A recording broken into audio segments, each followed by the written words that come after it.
meeting to order, please. Opening statement and roll call, Mayor. Please. Let the minutes reflect that adequate notice of the holding of this regular meeting of the Howell Township Council was provided for in the following manner: by the posting of a copy of said notice upon the bulletin board in the Township Municipal Building on January 5, 2017, by the faxing of a copy of said notice to the Tri-Town News, Asbury Park Press, Star Ledger for information and publication on January 5, 2017, by the filing of a copy of said form of notice in the Township Clerk's office on January 5, 2017. The public will be allowed to attend and will be allowed to participate pursuant to the Open Public Meetings Law. The public is reminded that civility and decorum will be maintained during the meeting. Any contracts awarded at this meeting or between now and the next meeting will be required to comply with the requirements of Public Law 1975, Chapter 127. In accordance with the Fire Prevention Code, be advised that this facility is designed with emergency exits for your safety. The locations are as follows. Upon exiting the meeting room, they are to your left and to your right. Furthermore, smoking is not permitted in the municipal building. Please take note that this meeting is being videotaped for possible future broadcast on Howell Television.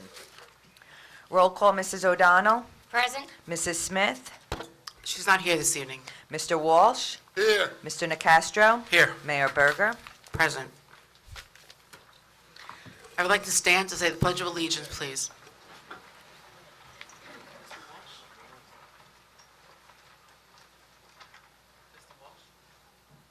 Pledge allegiance.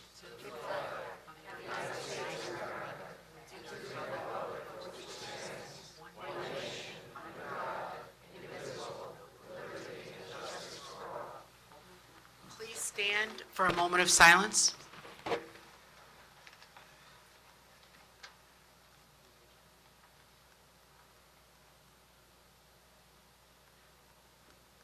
Thank you.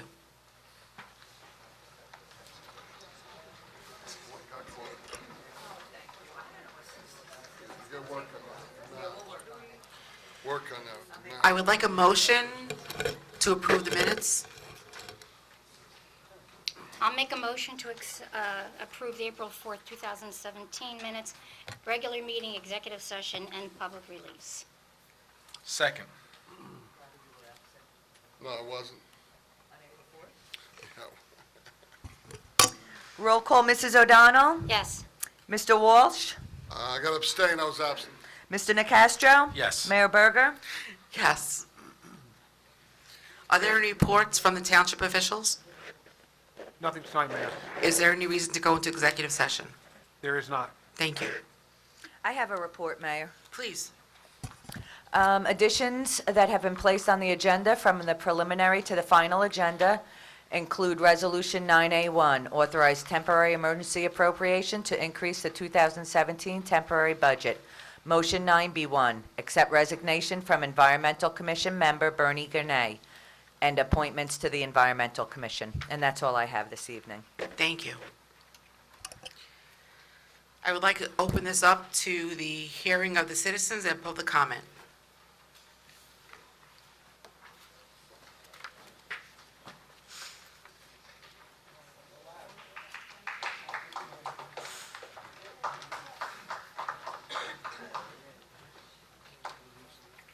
How we doing?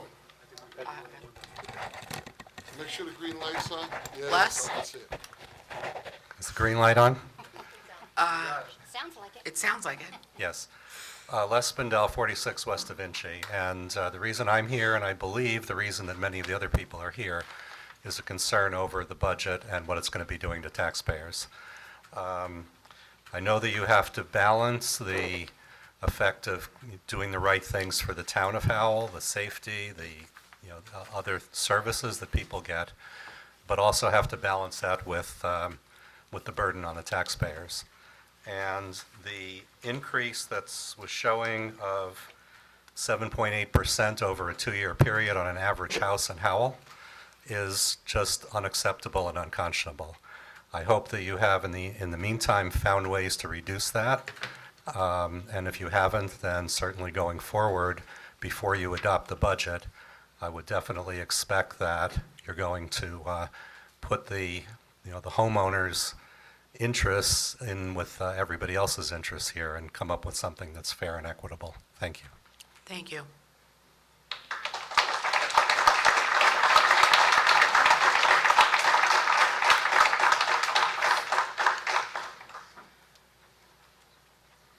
like to discuss the 2017 budget. I didn't sign up, but I want to say something. Can I get up and say something? You didn't sign up? No, I didn't sign up. You want to wait till later? No problem. I wanted to say something. Look. before. Come on, Barbara. Just kidding. Where's Jerry though, in case we need him? Where's Jerry? Jerry? He's sitting in the back. He doesn't want to sit with me. 57 years. He doesn't want to sit with you. That's not true. 57 years is enough. Anyway, no, the only thing I want to say is the 2016 budget, when I got the card in the mail, our assessment went up $18,000. We, $18,000. yeah, right, went up to $130,000 from, yeah. Your house assessment. Right. And I think also that I want to say that Monmouth County is now assessing everything every year at fair market value. For many years, they didn't do this every single year. I think that maybe this township and any other township in this county should maybe stop assessing the houses every single year at fair market value, because you're taking us broke. Really taking us broke. And I want to tell you something else. The Board of Education of the Township of Howell is out of control. I got a $300 raise from the Board of Education alone. That's insane. We don't have kids, I understand, I don't have kids in school, but you know something? For many years, they tried to hold the budget, and they tried to hold the mark. Wasn't this so last year? So now, I don't know what's going to be this year. I mean, my taxes went over $3,000 from 25-something or other. Fine. You know what? People who live on Social Security as their only income, every single penny, can't do this. Something doesn't get paid. We have to eat, we have to pay our taxes, we have to pay for food, we have to pay for insurance. You people need to take all of this into consideration when you're doing the budget, because let me tell you something. It has to be better, but Monmouth County and this township and any other township in this county has to stop assessing houses at the fair market value every single year. They didn't do it they gotta stop. You're killing us. Thank you. Thank you.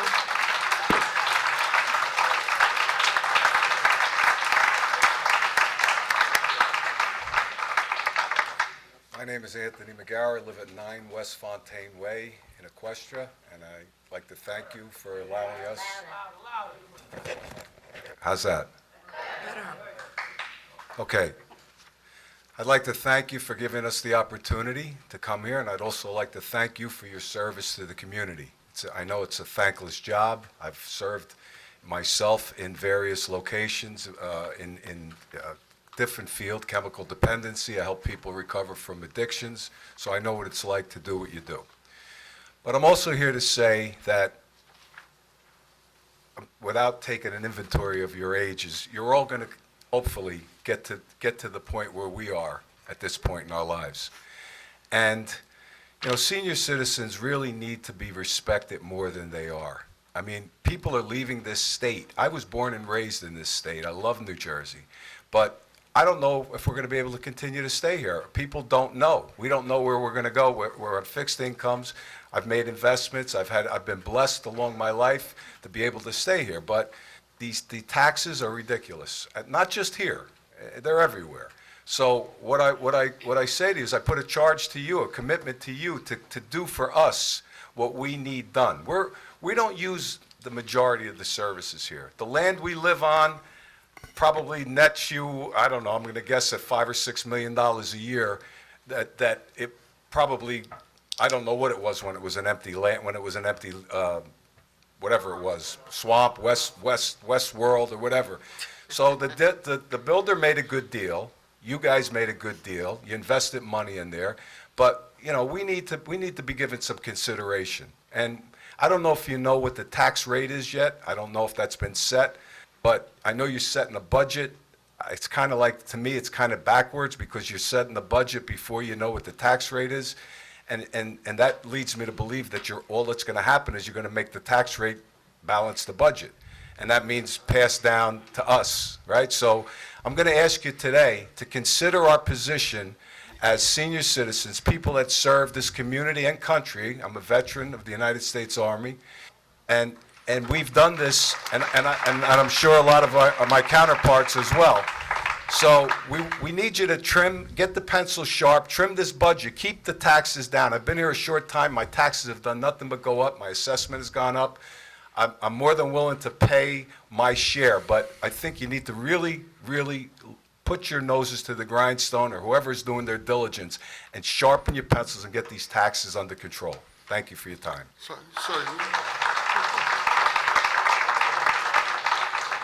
you seem like a very well-educated, informed human being who's been around for a long time. Do you have any suggestions on where we should cut?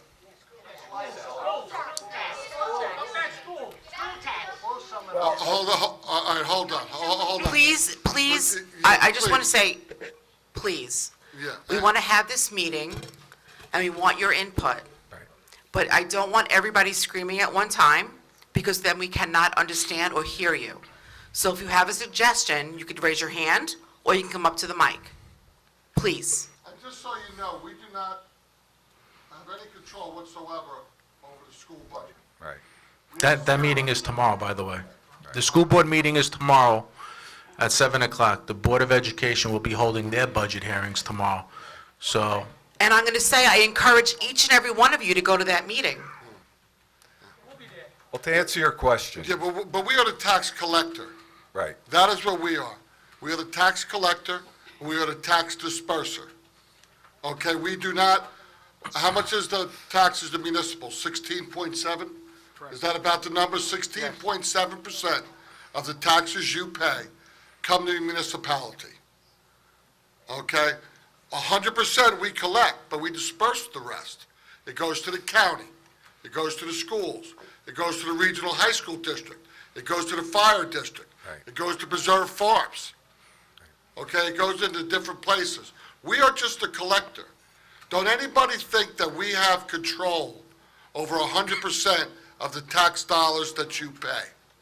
16.7% of the money that you pay in your taxes is spent by the municipality. right. The rest of it goes to other Right, places. well, I'm aware of that. I'm aware that you don't have control over the school budget, the school is county, and I know that it's a small amount of the tax, the increment of tax that you are. But what I say to you is, whoever manages this town, your clerk, whoever is in management, has to look hard at some of the positions. Your parks departments, your public works, wherever you can find any way of cutting spending. I know it's only 17%, but 17% of that budget is a big number. So if you can do that, I'm not an expert in this field, okay? So I refer that back to you and to your committees and to your township council to oversee. I ran businesses, successful businesses for over 25 years. If you asked me where I could cut and what I needed to do to increase my net profit, or I could tell you immediately. So I'm hoping that there's somebody in this town, intelligent people like yourselves, that are able to do that. Thank you for listening to me. Thank you, sir. Thank you.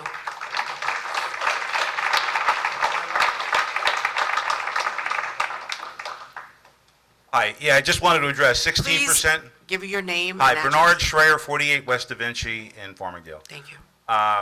Would like to address the 16.7%. I recognize that. We're here tonight to talk about the 16% and the fact that you're proposing to raise that 16%, 4.6% on top of 7.8% over the last 2 years. That is out of control. I ran a business myself. If my boss came into me and said, we're going to go flat spending this year, I damn well would figure out a way to do flat spending. Guess what? We're all your bosses here. We're saying flat spending. Figure out the way to do it.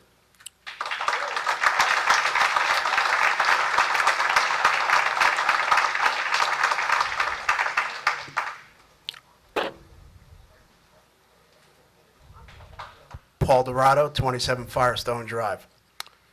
To answer the one question, the item that you thought that could help, I was up here a couple times talking about the budget, and one of the cuts would definitely be labor, because the labor cost associated with the health care is astronomical. There was a couple of proposals to hire a person for the planning board. The salary was about $110,000, and the benefits were about $40,000 originally. Well, that was the first proposal. I don't believe for the planning board, sir. You could be correct about something, but it could be in engineering, but it wasn't for the planning board, that's all. Yeah, maybe it was engineering, but the number still being that same thing, that's an extraordinary amount of money for that particular position.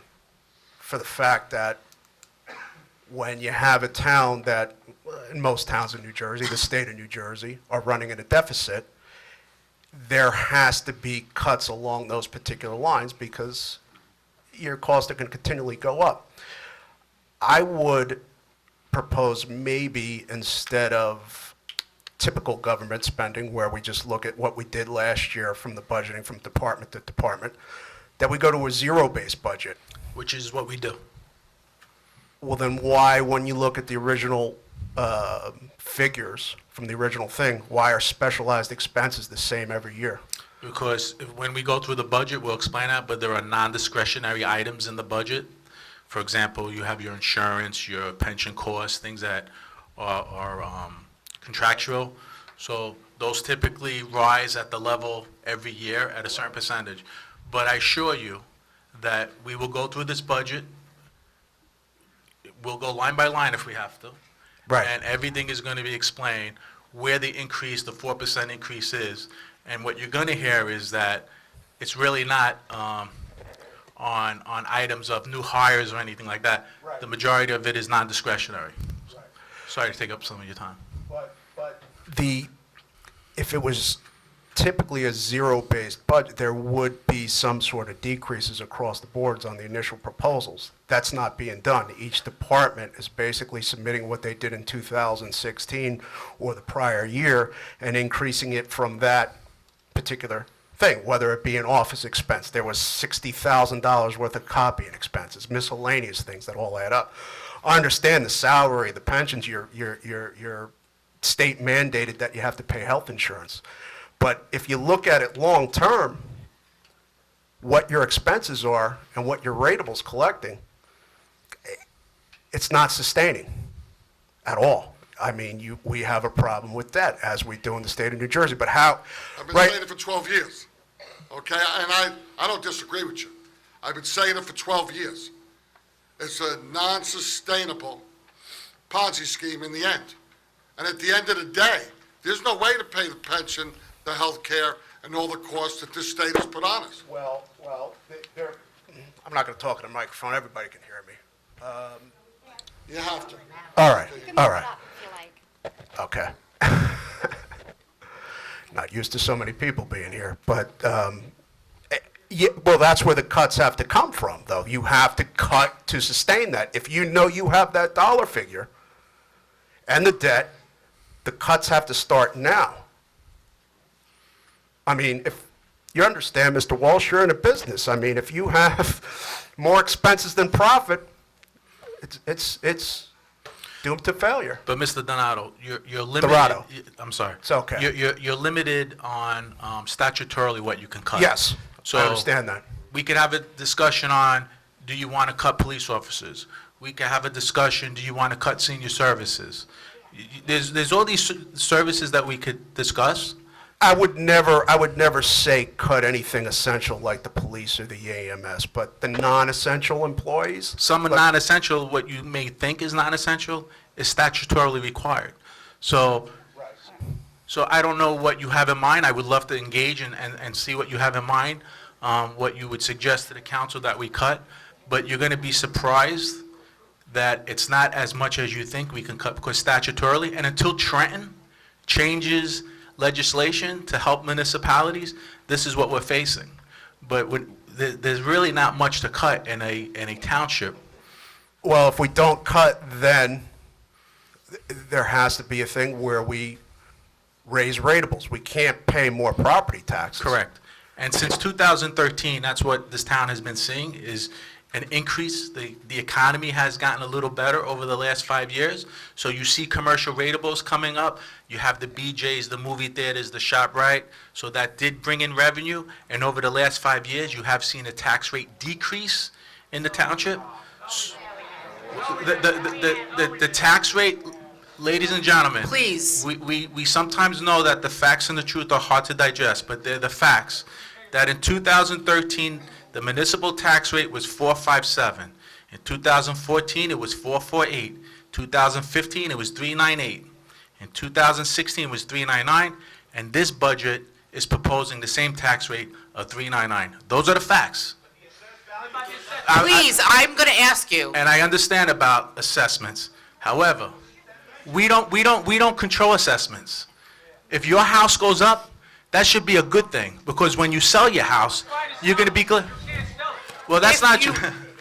Listen, we're not going to engage back. No, I'm not going to do this. I'm not going to do this. Please. All right, If you want to have a constructive conversation, if you want to get up and speak, I am more than happy to have anybody and everybody get up and speak. Please. Thank you. And I just want to clarify something with you also. I was a proponent for an assistant to the head of community development, and the reason I was is because we were spending over $1 million a year giving out to outside engineering firms Right. that were doing a lot of the work. Right. And I thought that bringing some of it in-house would give us another body, plus it would keep some of that money in-house. Right. That much money was going outside to outside engineering firms to do various things like road inspections Right. and things of those nature. So I thought it would be a cost positive in the long run. Plus, we have a head of community development that's tacking on so many hours in overtime because he doesn't have nobody to help him.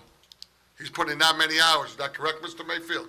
That's correct, Mr. Walsh. Okay, and I look at things from all over. Yes, I am a businessman.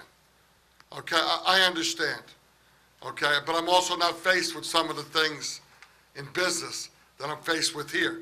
Right. You were here at the budget meetings about 2 months ago when I discussed a simple employee who was getting a 5.75% raise because of step increases and a salary increase. And that's the way it works in government. Okay, people get step increases and salary increases.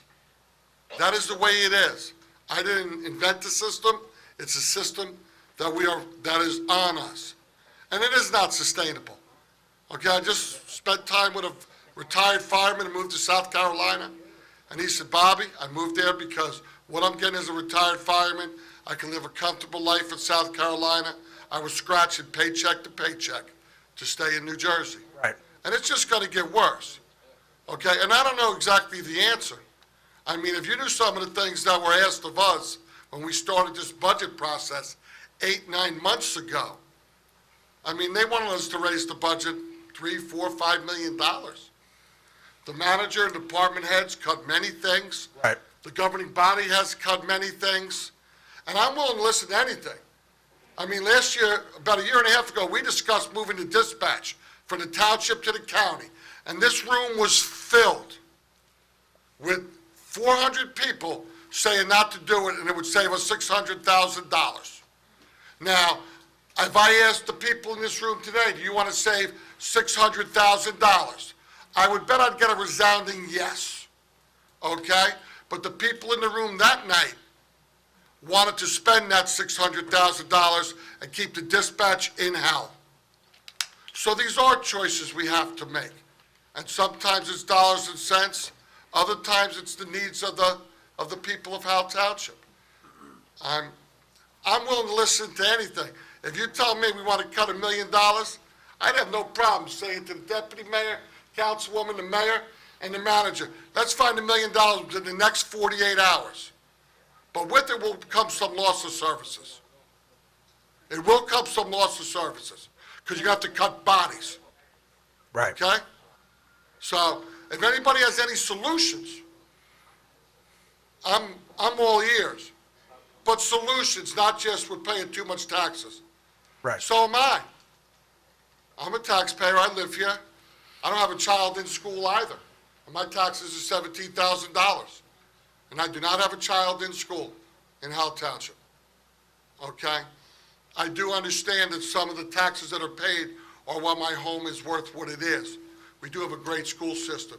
We do have an outstanding police force. We do have a lot of amenities in Howell. But if any of you have any suggestions on how to lower our 16.7%, I am all ears. So why don't we propose a resident budget committee to help?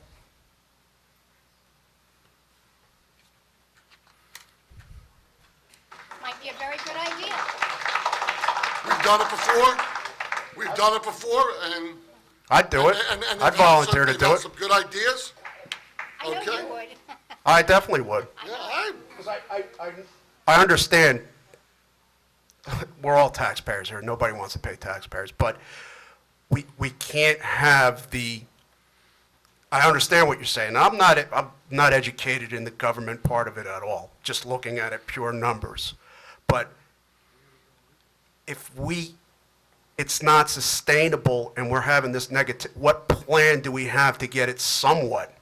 We don't have that, and that's a little scary. And I mean, not to tie this in, because it's not this meeting, but I mean, like with the affordable housing, our commercially viable highway, Route 9, that's our best commercial property. That would bring in the most rateables. Like, why would we have a bunch of affordable housing on there and sacrifice our rateables? That's what I don't understand, the long-term plan. What happens 3, 4, 5 years down the road? well, it's only in the last 10 years, so you know, Route 33 didn't have a sewer on it. Right? Equestrian comes in through the back road. There's not a sewer on Route 33, for anybody there that doesn't know this. There's not a sewer on Route 9 from the freehold border up to 195. There is no sewers on Route 9. I owned the building there for about 15 years. The sewers ran on Fort Plains Road. Okay, why that was done 35 years ago is beyond me. The southern part of Route 9, from Walmart down to Lakewood, was only sewered 12 years ago. Right? Okay? There were no sewers on Route 9 or 33. And why the forefathers of this town, 30, 40, 50, 60 years ago, decided to sewer other places instead of our highways is beyond me. And I fought that battle numerous times. But now where does the money come from to sewer it? Okay? Route 33 still does not have a sewer on it. The cabin. Anybody here go to the cabin for a bite to eat? That's been on well and septic for years. That's why he doesn't have a bar in the back anymore. They used to play volleyball and have a bar in the back 30 years ago. There is no sewer at the cabin. That's well and septic. Okay, there are no sewers on 33. Do we want to pay the money to run them? Do we want to pay the money to run them from the Route 9, from the freehold border, all the way up to 195? There are no sewers there. Home Depot backs into Fort Plains Road. Long John Silver's backs into Fort Plains Road. Okay, the bowling alley only signed up 2 years ago. These are realities that a lot of people do not know. When I first found out 12 years ago nothing was sewered, it blew me away. How could your main commercial corridors not have sewers? They do not. How about a partnership with business to bring some of them in? We are working on that right now on Route 33 with some various places, and we have before. But there's other people that don't want that to happen. They want to keep their little part. Well, I understand that. It's not in my backyard. I understand that. But if we could get some small business, like a commercial development, some office buildings where they're paying rent, they're paying taxes. They've all been dusted off, okay? There are some discussions going on now, and some tough decisions are going to have to be made with affordable housing. Absolutely. They're not pleasant decisions, No. okay? But we don't want to just use the pilot program and give our rateables away either. And I understand that that's a whole different issue, and I don't want to get into that, but I'm just talking about the town plan. It's okay. I have one question. What, the question that I really had was and this is more for this side, the $1 million increase in the debt service, how is that broken down? Debt service is not increasing $1 million, okay?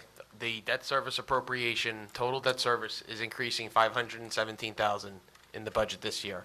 What you are referring to is our 2% levy cap calculation based on our debt service levy base from the previous year to this year. The state allows us to take, they allow us to take head exclusion based on calculation forms that they have sent out to the municipalities. And our debt service change from the previous year to this year allows us to take a $1,093,000 credit on our levy cap calculation that basically sets the threshold of the 2%. It sets the thermometer as far as the threshold of what our total amount to be raised by taxation can't exceed a certain number. And that debt service amount in that calculation factors into that number. How much did we pay down in principal? I mean, how much further down? Because the debt's, This year, we have budgeted almost $3.4 million in principal that will be paid down this year. at an interest rate still at 2%? That's a cap rate. Cap rate. And just so you know, over the last 3 years, I am in the banking business. I'm a banker. Over the last 3 years, I've been a big advocate to lock in long-term rates while they were low, and we did. We locked in a bunch of debt to pay back, okay, and I'll stand by it. It was the right decision to make. To pay back money at 2% instead of paying back at 4 or 5 is a lot less in the long run. It was long-term planning for the town. So yes, I was a big advocate for it, and I stand by it. So it's 2% then we're paying? I mean, No, that's, no. We have different bond ratings. Well, hold on. We sold different pools at different times at different rates. It's a cap he's talking about, okay? It's not we have blended rates in some areas. Some of it we locked in 2011. I mean, all the things you do today, you don't exactly pay 100% for today, or you don't lock in the rate today.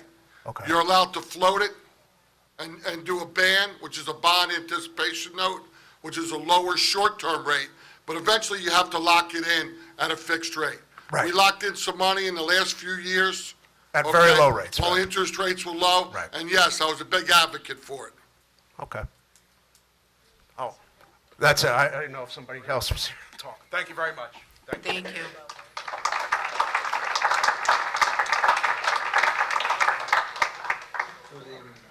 My name is Adam Seyhan from 22 East Milan Boulevard, Equestra, of course. First of all, you were talking about budget cuts. One of the things I would recommend, if you haven't already done so, in the preliminary meetings, I heard that you're buying an emergency vehicle for $185,000. No, that was asked for. It wasn't, never voted on to buy that, just so you know. Okay, good. I hope so. Are we buying that, Mayor? $185,000 for any vehicle. So there were multiple, the budget meetings that we had, there were multiple things asked for, Yes, I know. and they were not necessarily approved. Those were what each department came up and requested of the council. Okay, good, good. But the main reason why I came here is about the tax rates. I did the calculations myself, and I can share them with you. This is not a hearsay. Average assessment in Howell, according to preliminary 2017 numbers, went up by 5% this year, 5%. So as Mr. Nicastro was saying, if our tax rate stays the same, in July, we will find out on average our taxes will go up by 5%. Well, let me clarify, it's actually 4.4%, not 5. I can Just clarifying. I can share it with you. But let me just add, the way the system works, there will be a large group of people that will go down because they saw a decrease in their assessment. There will be a ladies and gentlemen, please, let me Please. explain. If you, then you could, come up and disagree. This is how the system works. We don't make the system. So there will always be, when there's assessments, houses values go down in certain areas they go up, and certain areas they stay the same. So the tax rate does matter. The tax rate does matter. If your house has increased and has assessed, you're in a good neighborhood, you're in a good community, whatever it is, we don't have anything to do with that. To me, that's not a bad thing. Because at one time, you're going to sell your house, and your house is worth $600,000, you're going to sell your house for $600,000. Mr. Nicastro, I know you are Please, young. I will stop the meeting if we cannot keep decorum in the room. You are young and you may sell that house one day, but we are all senior citizens. We came here as our opposite, the last house. I'm not dismissing, I'm not dismissing that. What I'm trying to explain is the process of assessments. It has nothing to do with seniors or being young. The fact of the matter is, a house is a commodity. And that's going to go up or down. That's what the investment is. Investments go up and down. That's all I'm trying to say, people. Yes, I know that, but I mean, you and I have been talking about this for the last 5 years. We have. Our taxes are going up, up, up, up, never going down. I mean, look at the inflation rate. 1%, 1.5%, 2%. Why should our taxes go up by 5% according to my numbers, or 4.4% according to Ms. Berger? Why should it be going up this much? 5% when inflation rate is 1.5%. You got to lower the tax rates significantly this year. Whatever you are going to do, you better do it, because in July, there will be a lot of residents upset. Thank you.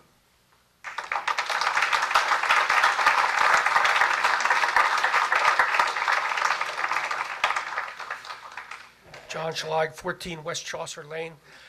I'd like a clarification on something you said before. You've confused me. You tell me that you made a statement that you have no control whatsoever over a school board's budget. Isn't it true that if that budget is defeated by the taxpayers, that it comes to you? Yes. Then you do have control over it. Hold Under that set of circumstances. Hold on. The laws have changed, okay? 7 years ago, the school budget was defeated in Howell Township. We had a meeting in Middle School North. I had 500 teachers in pink shirts numbered 1 to 500. I was the mayor at the time. The budget got defeated, all right, and the room was packed, and they did not want me to cut the budget 1 nickel, okay? I handed the gavel to the deputy mayor and made the motion to cut the school budget $1.5 million, okay? Because when you're the mayor, you're supposed to take the hit. The decision should be yours. We have zero say anymore. If they come in under a 2% cap, the governing body has nothing to say about the school budget. The only time we ever have anything to do with their budget, if they're over 2%, then it will come to us. Not until then. So the laws changed about, when the 2% cap went in, the laws changed. And that was the last time the school budget was defeated in Howell Township, and I cut the budget $1.5 million. So what happens to the budget when it's defeated by the taxpayers? Where does it go? It doesn't get voted on. No vote. The people no longer vote on a budget unless it's above 2% cap. Okay, That was the laws changed in that's Trenton. the change you're talking about. Correct. Yes. Okay. And it did. They did get defeated. I was mayor. It probably got defeated in 2009. And they lied. Believe me, they had 500 teachers. They gave 500 layoff notices to teachers. And I'm not anti-teacher. I think that's one of the things that makes Howell Township the town it is, that it's such a desirable place to live in. We have a great school system. And for the record, my wife's a teacher. My daughter's a teacher. Okay? I have an autistic child that went through the school system here, and there could have been a better place for me to have sent my special needs son, who's in a group home now, than the Howell Township. So I have nothing but good things to say about the Howell Township school system. But the laws have changed. If they don't go over the 2% cap, it does not come to the governing body. We have no jurisdiction whatsoever over their budget. Okay. Well, we don't know yet what their budget is, whether it's over the cap or not. If they, Hearings tomorrow, right? Correct. oh, I'm pretty much rest assured it'll be under the 2%. They're not gonna go over the 2% and let it come to governing bodies. I mean, they're doing everything they can to keep it, but you know what, you know, you're right about something, all right? And the real gist behind it all is, it's pretty much over. We have a governor race coming next year. I hear some of the things being promised. Where's the money gonna come from? How are they gonna fund the pensions fully when they haven't even funded them 25% total in the last 20 years? How are they gonna fund them fully? They're not, okay? I mean, it's pretty much over. So, this is what we have to deal with, and I do the best I can. I mean, I've been up here 12 years. I enjoy it, I love living here, and I hear what you're saying. I'd have no problem if we all decided to cut $1 million, telling the manager to find $1 million, him and the CFO, within the next 48 hours, voting on it and passing it. But there'll be some pain with it too, No doubt about it. okay? There's a lot of pain. There's a lot of people that don't want us to cut the budget one penny. There's a lot of people that want us to buy $185,000 machines, okay? There are. So, I'm good. Nobody said the decisions were easy. That's why you're where you are. You're so paid to make those decisions. I'll pay you to make those decisions, huh? Thank you. God bless you. God bless you. That's why I get the big money. Hello, Peter Armenia, 78 East Bosworth Boulevard, Equestria. Was able to meet the mayor and the councilwoman when you came during the campaign. And one of the things I asked all the candidates, after you explained about all our tax bill, you only control 16%. I said, would you take a pledge to cut 5% of that? Nobody raised their hand. So, I don't know why. Now, I mentioned to you, you were very excited. You said, oh, I said, why don't we have a lockbox? What are we posting things from and sending checks and putting stamps in? There's a big save by going to lockbox. You said you like that idea. You want to use more automation. I do. Where are we? At this point, we're working on different things throughout the staffing. Staffing, that's the second part. That's where you came in. And you said, I talked about manpower planning. And you said you always had been part of discussions and you never knew anyone to fluff up the numbers. And I kind of was taken aback by that, because I came from a world that if you can't measure it, you can't manage it. Do we have a manpower plan for each of the departments? Yes, Absolutely. When was the last time it was dusted off? every year. It's when it reviewed comes to every budget year. time, it's done. Who put the manpower plans together? Originally, Yeah. well, let me see when. Has anybody from the outside taken a look at that? Have you had consultants in to say, Absolutely. Absolutely, sure. oh, and they came to your exact plan? We've decreased some departments, we've consolidated some departments. Personally, I had it very easy. I was the mayor from 2009 to 12 in what I pray is the roughest recession we ever see. I went from 99 police officers to 77 in 4 years because there was no money to hire nobody. So it was pretty simple to say, I can't hire nobody. All right? There was no money. So So all four of you trust the manpower numbers that you have now, without having any outside people take a look, do workflow analysis, or anything like that to justify it? Well, I will say this, that when, I'd like to some simple figures. I'm a simple guy. I just have to look at the numbers. I don't know the budget process for municipal. Approximately, I guess it's the code enforcement or, place where you get your permits. Salaries are going up 99,000. Okay, salaries go up. I don't know why. I looked at the revenue numbers. Why? The revenues that they generate are 16% less in 17 budget than proposed in 16. So I don't know why there was a 9% increase in salaries, yet there was a decline in revenue that they took. Jeff, why don't you explain? Now, part of manpower also is service. When I come from a permit, am I supposed to get a permit in 3 days, 4 days, 5? Does a builder 6 days, 2 days, 1 day? Does somebody measure that every day? How many people walked in today and asked for a permit? How many of them were completed? How much is still to be done? That's what a manpower plan comes out to. Do you meet your standards of service? Do you have the right amount of people here? If you don't have the right amount of people, there's another line at the end.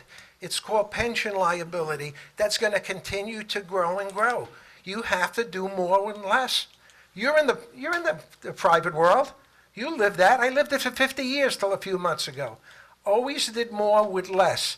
We became innovative with technology. We use consultants to do plans. We have realistic service standards, and we kept them. And the profits went up. Now, we elected you folks. You got a lot of problems, but we elected you to fix this. And that's all we want. and one of the reasons that Councilman Hall talked about a hire in the Community Development Department was in fact to reduce the amount of consultant money that was going out. So we felt that that would be a savings. And I will be honest with you that every time a department comes before us Could you with... louder, please? I can't. Every time that a department comes before us with their wants and needs list, it's not, we just don't say, that's good. I mean, we really dig it apart. And I will say that I would guess that in the past 3 or 4 months, very unpopular with most of the employees in Howell Township. You can't give everybody what they want, obviously, but that consultant fee that we were paying in community development will be sorely undercut by the one hire in that department. So, yeah, I think You that- could be draconian. You could take 5 to 8% of everybody's budget and hold it at the mayor's level.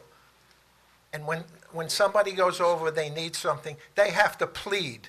They have to really show a business case on why they need that extra money. that's done. Hold it. Hold it. Okay? Thank you. Thank you, sir. Thank you.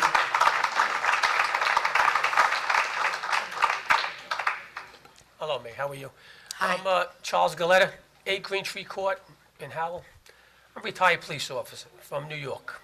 Okay, I've been here 15 years. I love it here, okay? But my taxes are $17,000. When I first came here, they were $9,000. I love my house, but my pension has stayed the same for 15 years. Maybe $45 they give me a year, maybe, if I'm lucky. What I'm saying is, I have a house, 7 houses on my block.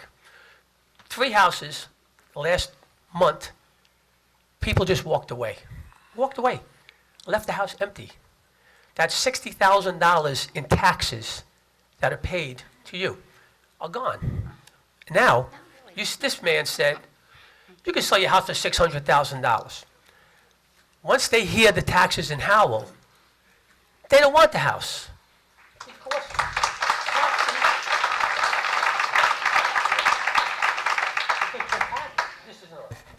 The taxes are ridiculous. So about 4 people came last week, looked at the house next door to me, empty. Grass was growing high, ridiculous. Guy buys the house for an investment. He lowered the price 4 times. Cannot sell the house. You know what I asked the people? What they said to me? I love the house. I can't pay the taxes. So you're losing money. You're losing so much money in foreclosures. These are people that are not selling these houses. These are people just walked away. They stood there till the house fell apart. 2 years didn't pay you a dime in taxes, or 3 years. which, as long as the bank can leave you there until the bank throws you out, and you're telling me you're losing $60,000 just on my block alone. Sir, with all due respect, I don't like to hear that anybody walks away from a home or a house gets foreclosed on or somebody loses a home. But your taxes get paid by the bank, the insurance gets paid by the bank. The township's not out a penny of money. I'm not happy about what you're saying, and it's because I don't like to hear about anybody. I own a mortgage company. Right, Okay, so I understand how it works. right, but the bank is still paying the money. Bank pays every single penny. And who pays the difference to that? Who's going to pay the difference to that? The bank pays every single Okay, penny. and it goes back to the people, because they're going to end up paying anyway. Whoa, no. No? The Yes. bank pays the quarterly taxes to the town, the bank pays the yearly insurance to the insurance company, so that the house is insured. I'm not happy that anybody loses a home. Okay. Believe me, I've seen a lot. Okay, now. It's not being sold. The houses are empty. That's not good. Not just my block. That's not my block. This is all over for Howell. You go on one block in Howell, you'll see down the block on Casino Drive, you'll see 2 houses empty. For about 2 years now, they've been empty. Why? You know why? Because people are afraid of the taxes in Howell. They're scared. We're retired people. We're retired. You're hurting us. We love it here. I don't want to go here. I don't want to leave here. I love it. Compared to New York, anything is better in New York. You know that. But anyway, I love it here. But you're driving us out. You're driving us out. Sir, Where are we gonna go? Sir, I understand your passion, but do you understand, and I know you do, that we control 16.7% of your tax money? Yes. Do you understand that? Yes, I understand. Okay, Yeah. all right, so, do you think you're getting fair value in Howell Township as far as amenities, snow removal? Absolutely. police? I'm not complaining about that. Okay. I'm not complaining about the amenities. I didn't say anything about the amenities. I'm talking about you're losing money on people that cannot pay these taxes. You're losing money. You have to be losing something in the long run. No? I think our tax collection rate's about 98.1%, 98.2%. Okay. I believe that's our collection Okay, rate. now you told these people, a guy comes in and does the assessment on my house. He looks like he was 16 years old. He raises me $70,000. He didn't even look at my house. He walked in and he walked out. Okay? And I get stuck with the taxes. Now, is that fair to us? Is that fair to the working people? If it's not worth it, I don't think it's fair. But if it's not, look, we all know, okay? But a $1 million development was just built on Fairfield Road. Every one of those houses sold. My neighbor in Ardena Acres listed his home for $575 last Saturday, sold it for $600 by Sunday night. My neighbor next door sold in 2 weeks. No, my boss. I mean, the homes are turning right now, and I'm not saying, look, that has nothing to do with, do I think we're all paying too much in taxes? If I did not have a special needs child that will be in New Jersey the rest of his life, I would contemplate leaving Monmouth County, okay? But I will never leave because of my boy. And I hear you. I'm not happy about where our taxes are. I differ on some things with some of y'all. I'm glad we're getting reassessed every year. Right. You know, people down on the ocean in Spring Lake, we're paying on $1 million on homes that are worth $5 million in their county taxes because they were never reassessing them down in Spring Lake. So we're getting more of a fair value, okay, when they reassess homes every year. But the problem is you can't sell them for that price. It's impossible. You can't sell them for the price that they assess them for. It's not what you're trying to say is you think you're going to get, okay, somebody comes and tells you you're going to get $900,000. You're not going to get $900,000. You know it. You know that. So you bring it down to $700,000. But you've been paying taxes on $900,000. But Charles, I'm sorry to interrupt. You do know there's a process to appeal that situation. So if you feel your house is not assessed properly, you can appeal your assessment. I did appeal once. Did you win? I got $1,000 off my taxes. The following year, you raised me $2,000. Because your assessment went back up the following year, right? So, again, we don't control the assessments, but there is a mechanism in place that you can appeal your taxes if it's unjustly assessed. Right.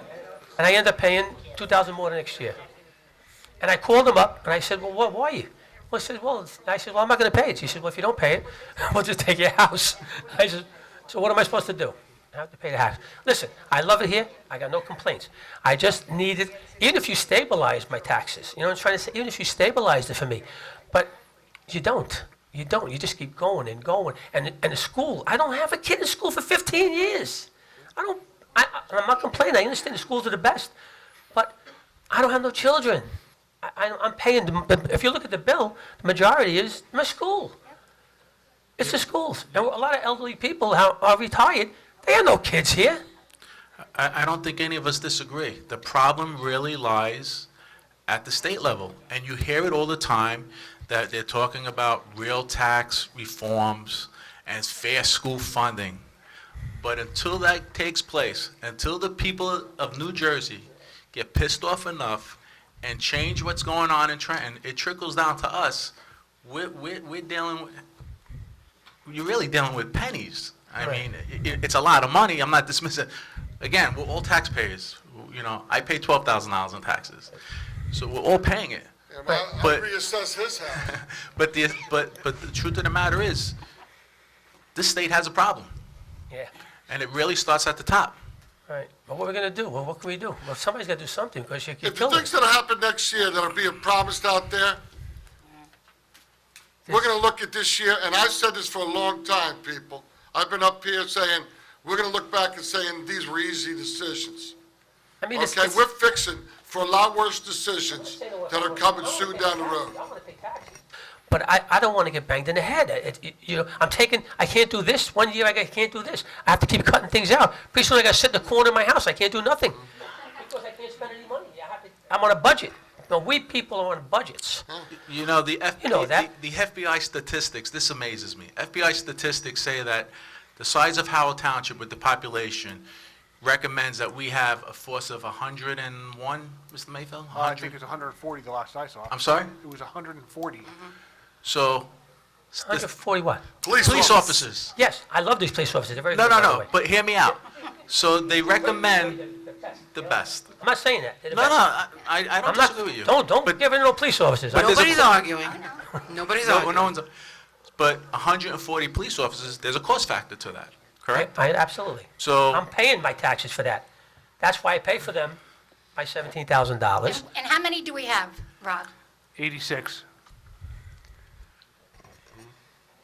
so We have your taxes 86. are high at 86. Imagine if we had to have 140. Which is what is recommended that we have. Can't do it. I understand, but can't. what do The we, rubber's met the road, and we all know that. we have to do something. The rubber's met the road. You guys got to do something, please. Think about it. God Thank you. bless.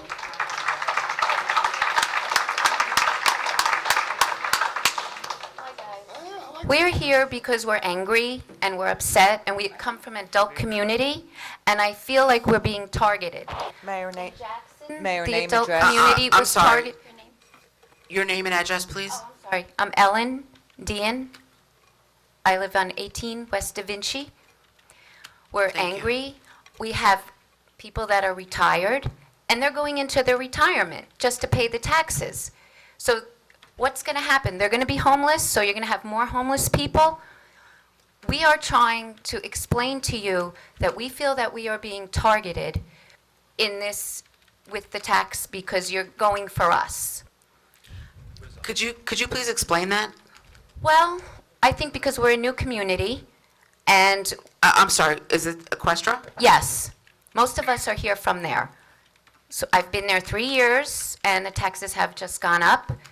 And, you know, I don't even know if we're going to be able to retire because of the taxes. What do we do?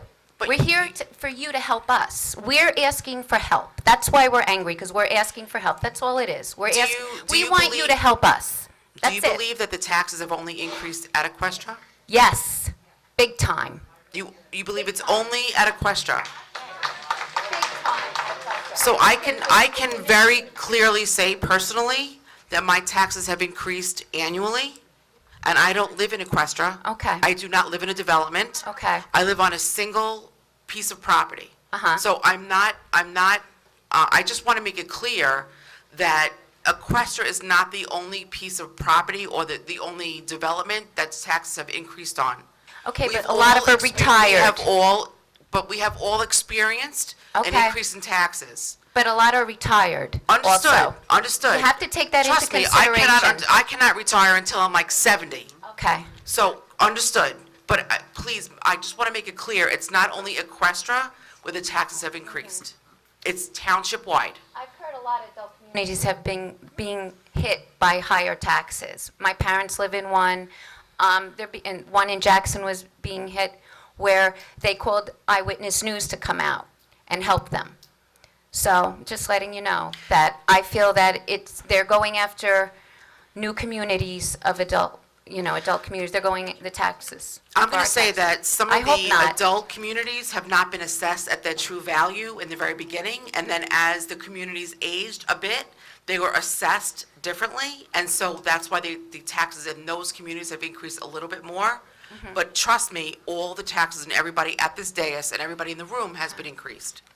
Thank you. We just want your help, that's all. I understand, I understand. It's to the left.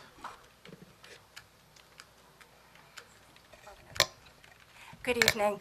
My name is Maureen Berman. My husband and I moved to Equestra, West Renaissance Boulevard. Thank you. 2 years ago in December.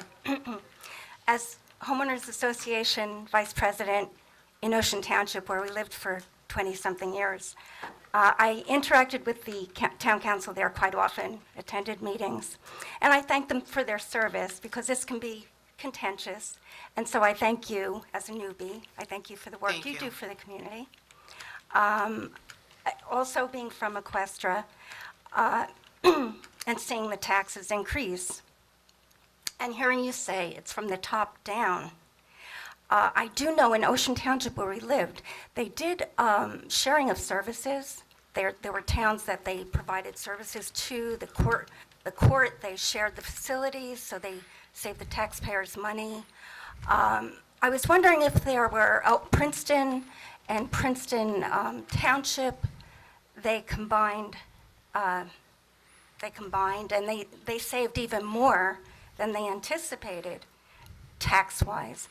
I was wondering if there's an effort in Howell Township where it does seem like it can't be from the top down. It seems like townships and towns themselves are going to have to work out shared services and ways to, eliminate, take advantage of the economies of scale. 3 years ago, ma'am, 3 years ago, I believe it's 3 years ago, we're very fortunate in Howell to have a great police athletic league that provides a lot of services to our children, adults as well, basketball and football and Read about that, yes. Mhm. so, as fortunate as we were to have that organization and how we did a community, a joint venture, the community, help me out here.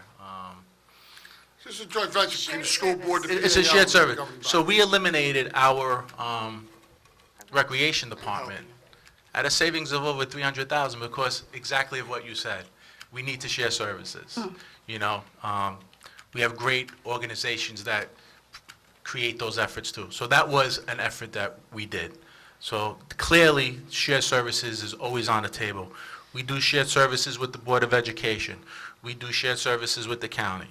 We do shared service, and the manager could go into it in much more great detail.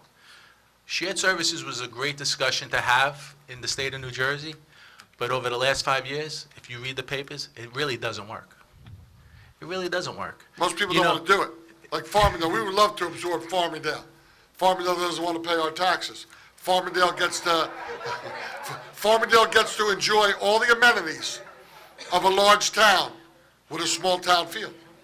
Think about it, they have no police department, okay? They go to the regional high school district. They have a K through 8, I think that has anywhere from 6 to 12 kids to a class. Why would they want to come into a school district with 20, 25? They don't want to. That's another thing where they said, I've read about this, I'm 65, I've been paying taxes for a lot of children to go, I have no children. I've paid for a lot of kids to go to school. I don't begrudge that. But it does seem that in New Jersey, they say the particular problem with us is that we have school districts that have no, We have a lot of things. so it just seems to me that that's the kind of thing we should be looking at is, I was it sounds raised like you're here. saying there's really nothing you can Well, do we've done a there. lot of things. We do a lot with the school board. We do a lot with the county. Look, this building, okay, we bought this building during the recession for $5.3 million with a $2.7 million tax credit we gave to the seller. And we rent out the whole downstairs for about $700,000 a year. I mean, technically, we're going to own this building within 9 years for nothing. I mean, it's an 88,000 square foot building that the taxpayers of Howell will own for nothing in 9 years. It was paid for by the rents. I wish there was more things like that to do, but it really is tough.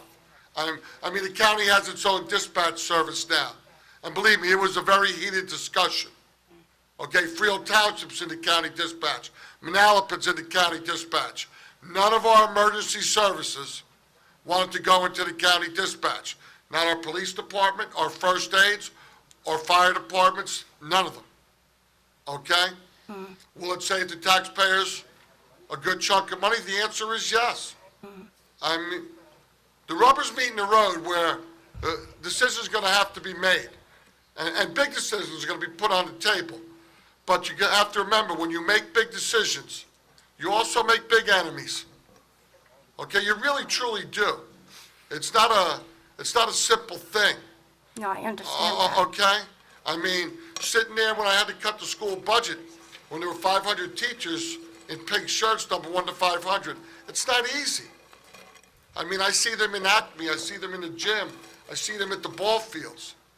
I have friends of mine in Equestria all over there. I see all the time.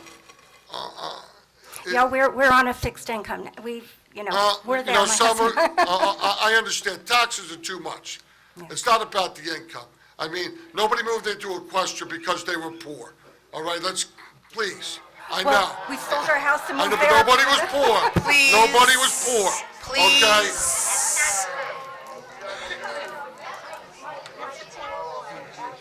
Okay? My point was to ask, it's obviously a heated topic, and it's especially in the state of New Jersey, and especially here in Monmouth County. It's tough. My point was simply to ask about shared services and about consolidation of school districts and anything, if this is something that you're pursuing. If we didn't have a Excuse me, I'm regional losing high my school voice. district, if I'm we sorry? did not have the Frio Regional High School District, and we would charge per pupil, Howell Township school taxes would go up 30% tomorrow. Because there's 6 high schools, and we have 25% of the kids in those 6 high schools. If it wasn't based on value of homes, our taxes would go up in excess of 30%, our school portion, tomorrow. Believe me, some of these other towns would like to leave the Frio Regional High School District, but they can't. Because when it was first formed, towns like Farmingdale and Englishtown, there was nothing here. I moved here in 1964 in Manalapan, when there was Freehold Borough and there was Freehold South. I which was Howell remember, High I'm School. old. Okay, that's all there was. Yeah. And that's why they made the regional high school district. Colts Neck would love to pull out of the regional high school district. But see, this seems to be a kind of, just, everybody's stuck there.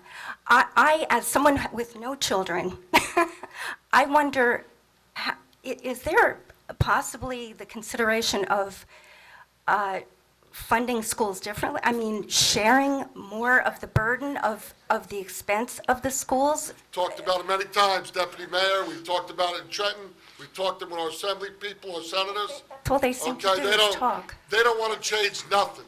Yeah. Okay, they don't want to change a thing. They want it the way it is. They want to take our money. They want to put it into the school district in the inner cities where it costs us $8,000, $9,000 per child. Asbury spending $26,000, $27,000, $28,000 per I child. know, I've seen the And they want to numbers. keep it that way. So that's nothing we can do about that. I wish there was. Okay, well, thank you. So, Thank could you. I just say, I know this might not be the right time, but at your age, you look amazing. Truly, I mean, you said 65? Yes. God bless you. God bless you. You look amazing. I thought you were going for your masters. So can I please ask if we could take a 10-minute, please? Yes, if you want to take a break, take a Please, break. I really need to She had an just operation. run out. Take a break. I gotta go out 10 minutes, Or please. six, maybe six. Maybe 6. Thank you.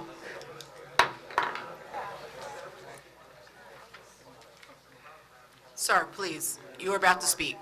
Thank you for your patience. Please, that would be wonderful, and thank you for your patience. My name's Jeff Green. I live on Da Vinci in Equestria.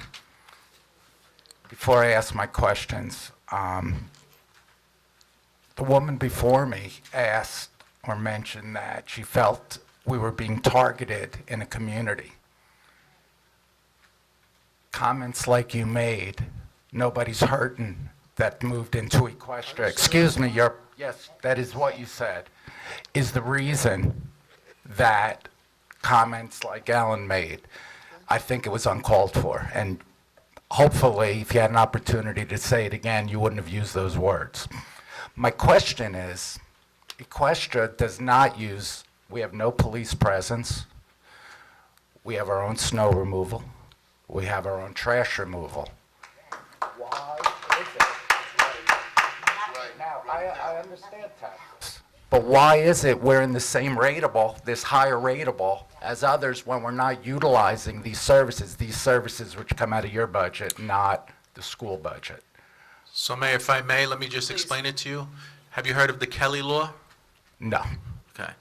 Our attorney will explain it to you, and this way you have an understanding of how it works for people. And before you explain it, can I ask, there are different ratables in Howell, obviously, right? What does that mean? Different tax assessments based on different properties. I was advised that our community is charged at a higher rateable than other communities or other housing developments. Is that true? No, that's not true. So everyone pays the same tax rate, but it's based on your assessed value. So in Equestria, if the houses are hypothetically 600,000, Well, a house is worth what someone's willing to pay for it. We all But- seem to forget that. but whatever you paid for and whatever it's assessed at is the number. So Okay. let's not mince, the facts are the facts. Okay? So if you paid, for example, in Equestria as a new development, $600,000. Right. That's your assessed value because that's what you were willing to pay for it. Okay. So you are taxed at $600,000. If I were to live in a $600,000 home, I would pay the same tax rate you're paying. And then the attorney will explain to you about the reimbursements I would appreciate to explain it to all as well as Sure. where those reimbursements go. Sure. Do they go to us personally? Yes, but she'll explain. I'm going to sit down and put my hat back on. Thank you. We've already reimbursed Just explain the Equestria Please for, explain the Kelly law. Barbara, give us a minute. actually you did, we sent them to your homeowners association. So, I don't have the amounts off the top of my head, but we reimbursed you for the cost of services that we paid for snow removal in 2014 and 15, and we paid for the street lighting according to our ordinance. So we have to pay X amount of dollars for, we pay police. We pay police, and everybody in town pays for their own trash removal. So you don't get reimbursed for that.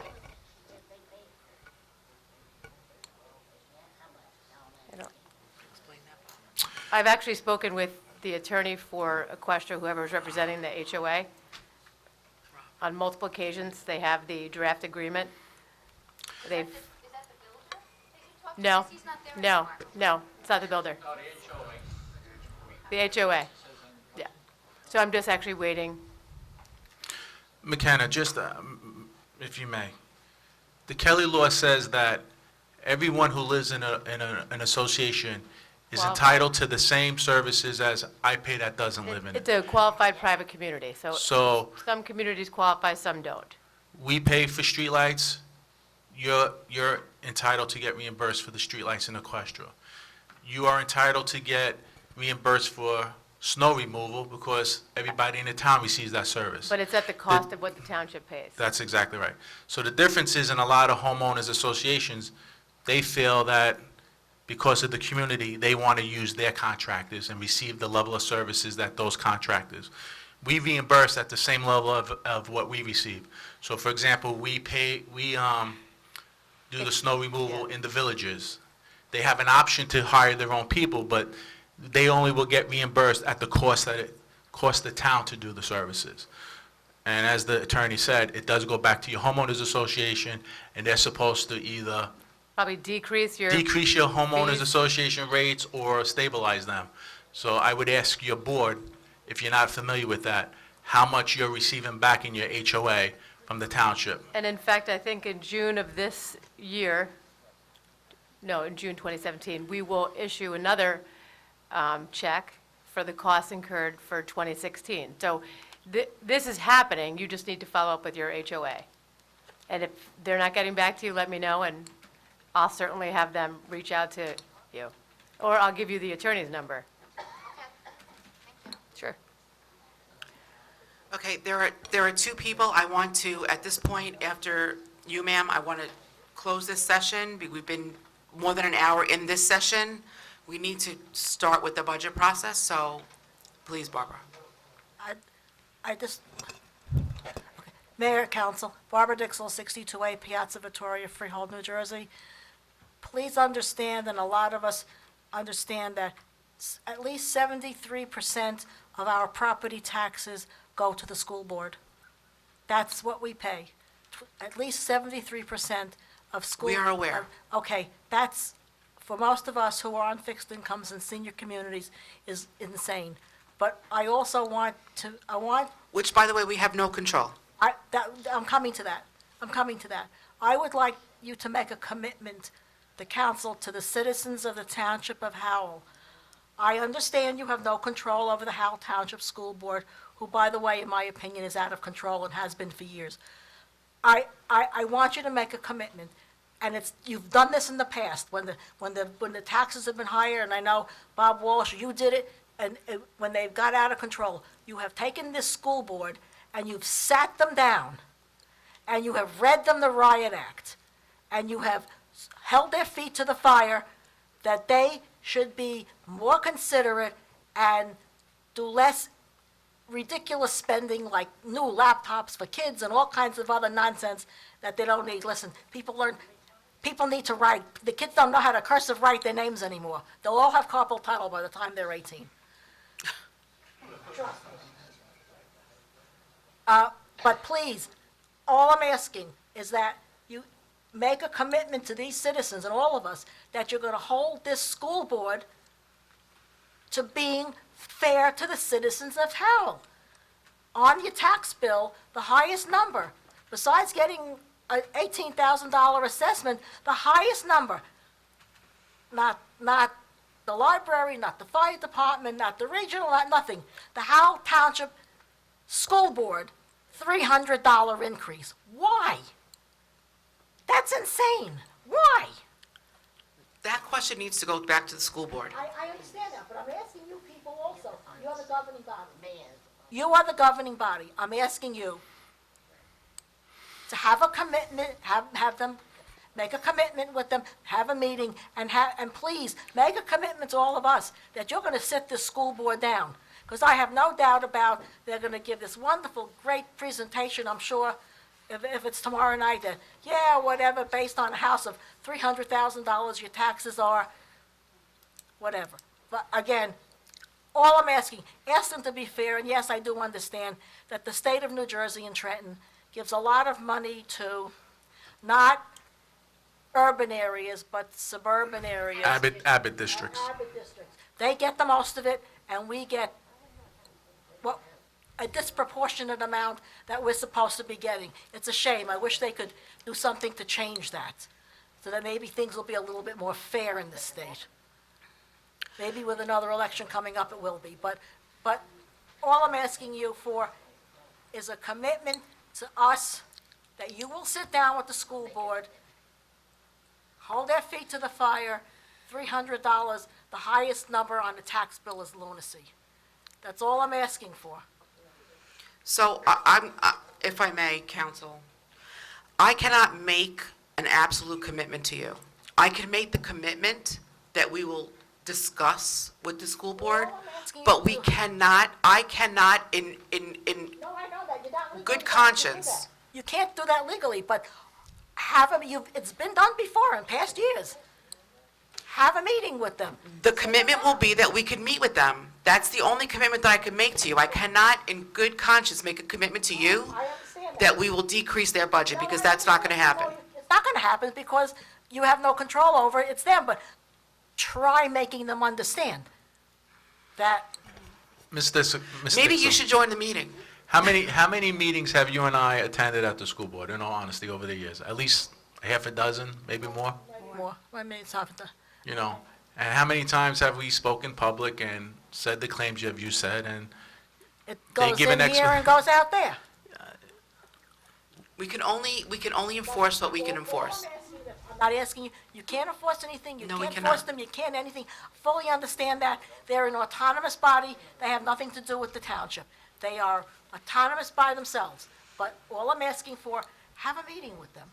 Try making them understand that people can't keep paying exorbitant amounts of school tax on a tax bill when they're the highest thing on the tax bill. People need to eat, they pay taxes, pay medical, pay the roof over your head. That's important too. We understand. That's all I'm asking for. Thank you very, very much. Thank you.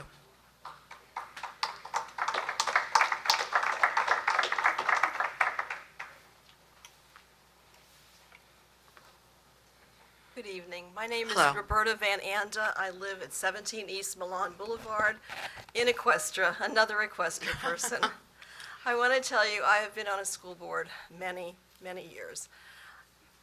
It's the same thing you're facing. It's fixed costs, it's contractual, it's ridiculous. And your little 15.5%, I understand fully that you're in that same exact position. And there's very, very little that you can do. So I'm not here to ask you to try and shave anything else off. And, you know, if you need a fire truck, well, maybe we can shave that. But anyway, what I want to ask, though, I drove here. I'm not getting into that discussion. I drove here. This is the first time I've ever been to this building. I was very And thank you for impressed. coming. Thank you. I was very impressed with what you said about being able to rent out rooms in this building and making money. That is really, really clever and a wonderful thing that you've done for the taxpayers, and I appreciate it. What I'm trying to say, I drove down here. I try to stay off Route 9 as much as I can, and I'm a really good driver, but Route 9 scares the daylights out of me, so I don't do it very often. But I came and I was going to try and carpool with some people, and of course I couldn't quite get myself ready in time. So here I came down Route 9, and I'm driving, and I'm driving, and I'm driving, and I'm driving. There's a lot of Howell. There's a lot of Howell. All I've heard tonight is about taxpayers in homes. Is there some way? There are so many businesses, there are so many office buildings, there are so many mini malls, there are so many big malls. Isn't there some way, I don't mean soak them, but isn't there some way to shift the balance of what comes from the taxpayers, the little houses, and the big businesses? Isn't there some way to shift it just a little bit to help out the little guys? I've been a widow for almost 18 years. I was living in a house in another town. I was paying a lot of taxes. When I looked at the tax assessment on my listing, I thought, oh God, I can do this. I can do this. I mean, I'm alone. I haven't worked in a long time. I mean, I have to live on what I have. And by the time I got into the house, and that was from April until August, the taxes had gone up over $1,000. And then they went up another $1,000. I've been there a year and a half. And if it continues at what is being talked about at 5% a year, I am sorry, and I heard what you said, and I was offended by it, but I understand where you're coming from. You think that we've come from bigger houses, we've sold a big house, we've been able to come and cut down, but the bottom line is, when we did that, we stopped working. We don't have the income that we used to have. I'm sorry if I offended you, but I just lived this with my mother and father on Easter. They're 81 and 80 years old. They still live in a $550,000 home in Manalapan, and they said, we can't make it. I said, Dad, what are you still doing in a $550,000 home if you can't make it? And that's why I had to leave my other home. Yeah. So I got taxed out of the home I'd lived in for 40 years. And I just pray that I don't get taxed out of this one too, because I love it here. I can't tell you how great Equestra is, and I can't tell you how great this community is. And if I ever get around to using more of what it has, I'm sure I will enjoy that too. But as I was listening to everything that was said, the balance of what I saw driving all the way down this road and all these businesses, and I'm thinking, it feels as if so much of it is coming on the back of us little guys. Maybe a little bit more of the balance could be considered, and that's all I'm throwing out. Thank you so much. Howell was really hurt Thank you. for a long time now with the sewers. I mean, people don't realize that. Now, you mentioned the sewers. Now that you mention the sewers, where I lived before, we paid twice a year, big piece of property, $185 twice a year. I'm paying that 4 times a year. It seems like it's an awful lot. Now, am I paying into a fund that will help build furnace? Something else happened a long time ago that we will pay for forever also. But that was back in the early 90s. There was, knowing the history, and I've been educated by people who've been in Howell a long time.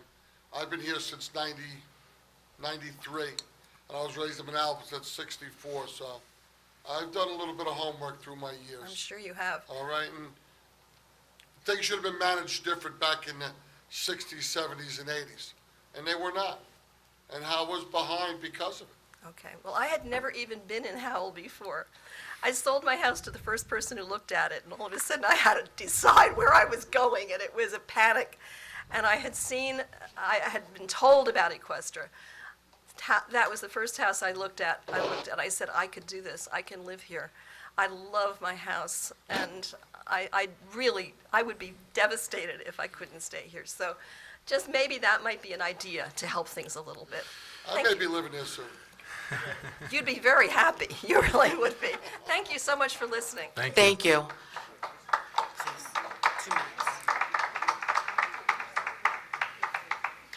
Okay, so as I said, we're going to close this portion so that we can move forward on the agenda. Okay? And then open it again? Yes. It will be opened again. So there's ordinance 0-17-7. It's exceed the municipal budget appropriation limits and establish a cap bank.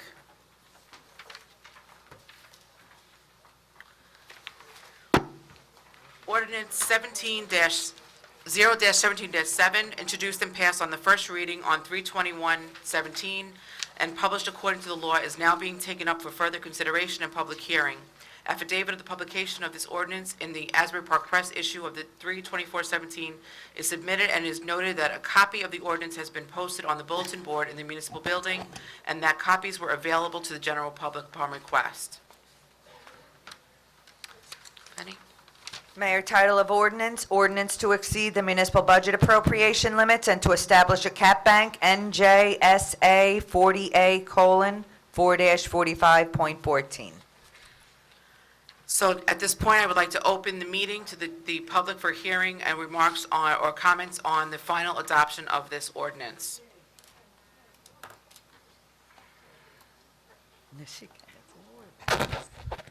Barbara Dixell, 62A Piazza Vittoria, Freehold, New Jersey. Why are you exceeding the municipal budget to establish a cap bank? I thought it had to be 2% period across the state. Why are you going over the municipal budget to establish a cap bank? Isn't that going to hit us more with more taxes? The What this ordinance is in reference to is the 1977 appropriations cap that we have to adhere to. We are allowed by state statute, we are allowed to increase, similar to the 2% levy cap, it is a threshold thermometer that we are not allowed to exceed. We are allowed to exceed that appropriations cap by 3.5%. At first, the state issues a cost of living increase that is, this year was 0.5%. We are entitled, as municipality, through state statute, to increase that to 3.5%. We are allowed to bank that appropriation amount for 2 budget cycles afterward. Okay, so this just establishes the threshold that our appropriations of the budget cannot exceed by. It doesn't increase any amount within the budget. It doesn't increase any spending. It only increases the threshold that the township has to adhere by. Is this going to increase our taxes 1 penny? Not a cent. As I stated, this is an amount to increase the threshold in which the township has to abide by. But you don't have to do this, correct? You're not obligated to do this. We are not obligated to do this. It has been past practice, and it's a matter of sound financial planning, that in the event that there were any increases that, mandatory increases that we needed to Have money for. In the next 2 years' budgets, this would allow us to, having that cap back, this would allow us to handle that better. It is up to the governing body's will whether it gets passed or not. How But much money is going into this cap bank? This exceeding the cap bank?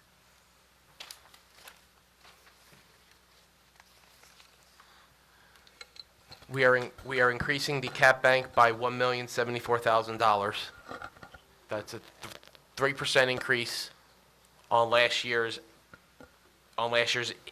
inside cap appropriations.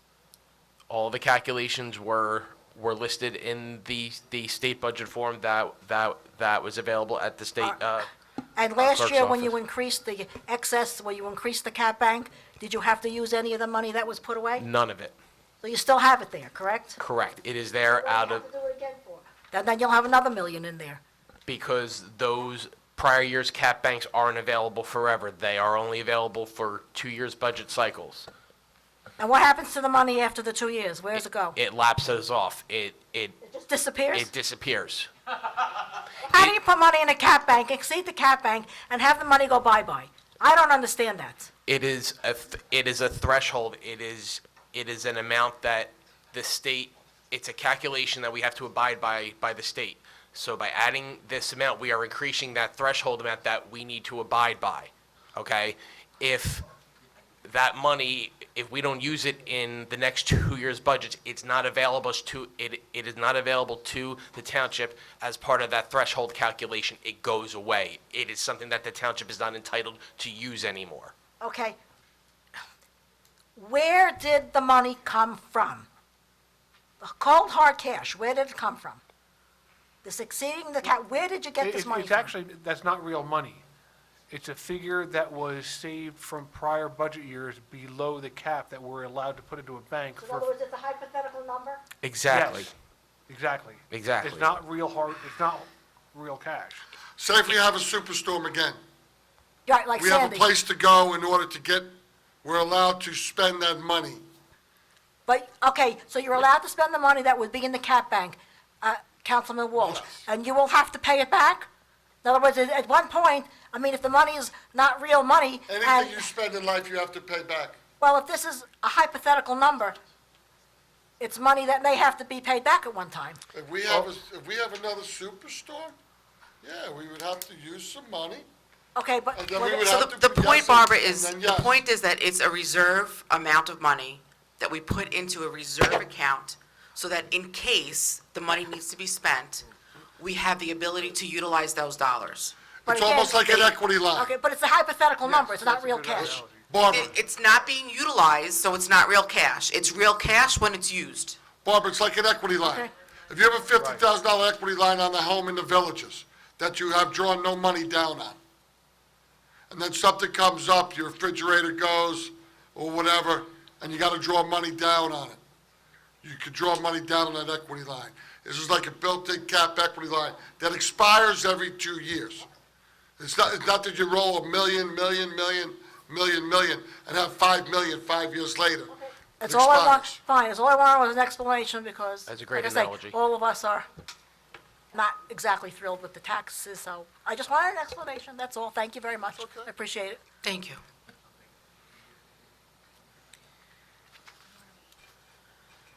Penny?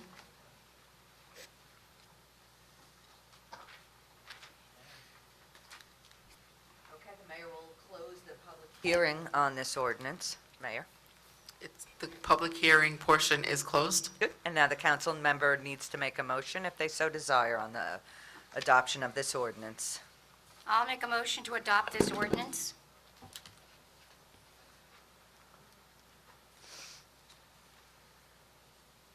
Second? Councilwoman O'Donnell, Yes. if you could read your statement, Oh, I'm if you're sorry. going to make that motion? I apologize. That's okay. Motion that ordinance number 0-17-7 be finally passed and adopted, and that notice of its passage and adoption be published in the 4/21/17 issue of the Tri-Town News by reference to its title only.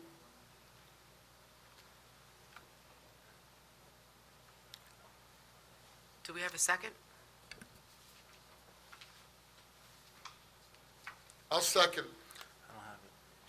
Roll call, Mrs. O'Donnell? Yes. Mr. Walsh? No. Mr. Nacastro? No. Mayor Berger? No. Okay, ordinance fails.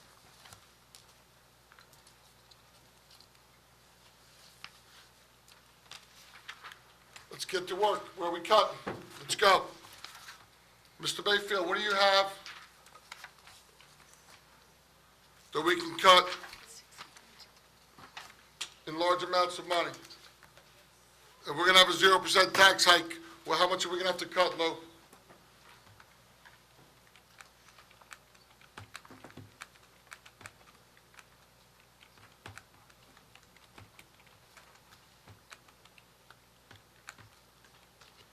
Municipal spending increased in this budget $913,000. So in order to have flat spending, you would need to cut that amount. 913,000. Mayor, what would you like to cut? I've already made recommendations. They were discounted, so I've made $600,000 worth of recommendations. What were they? I didn't see them, I really didn't. I sent them out.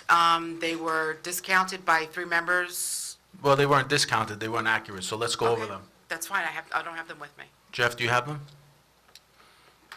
I'll have to find them. I'm sure I do. I didn't realize we were going to go over this at this point.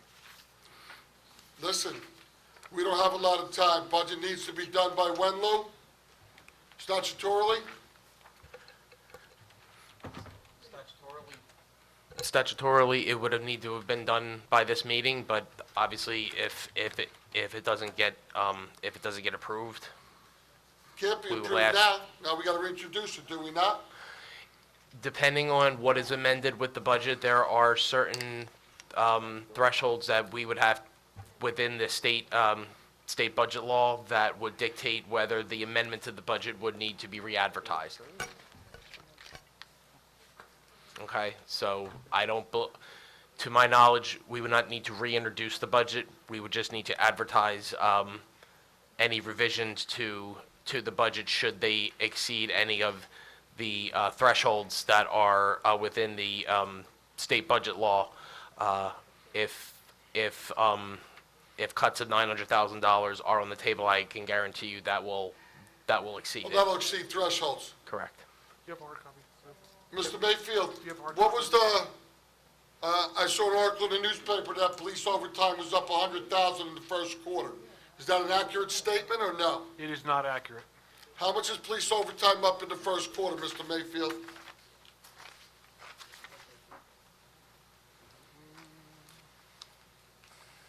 It is up $19,644. So why would somebody put in a newspaper it was up 100,000 in the first quarter? I'm sorry. It's actually down $19,644. I have them in reverse order of the years. She can't believe everything you read in the news. Never could. That's unfortunate, because we depend on the newspaper to get out information that we need the community to know. So hopefully they'll be more responsible in the future. You must have read my book, How to Make Friends. And influence people. As soon as I sat down.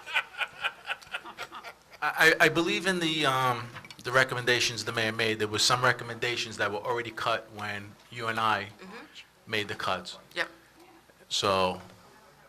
if that was we- about $160,000. So you don't have it in front of you? I do not. I'm very sorry. Hey, listen, people, we gotta cut $900,000 if you want a 0% tax hike. I sure hope somebody's got some ideas. Already made them.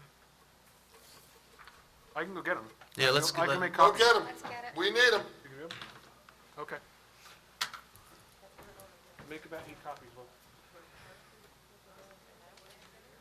We're gonna do- Is that the goal? Yeah. Flat, 913,000? Can we bring dinner in?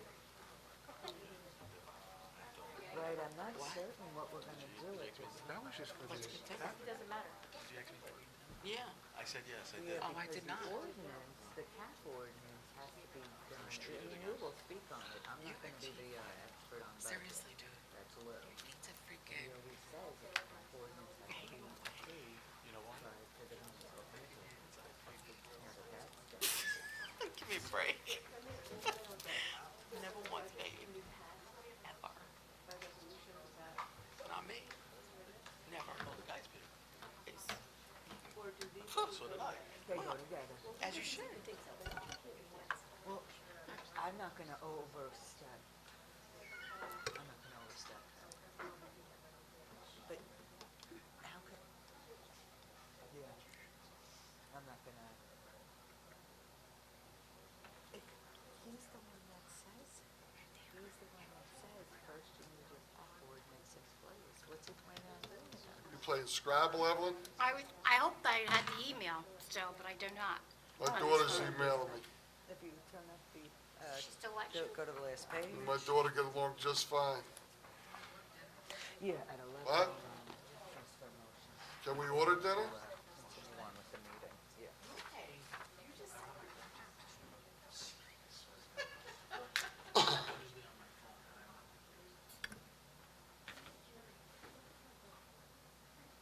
Moving the cap? We used to get out at 1, 2 o'clock in the morning. So we're not gonna have a cap ordinance, but we're gonna. While you're out, honey. Yeah, that's a look question. While you're out, honey. CFO question. Great. Yeah, I don't.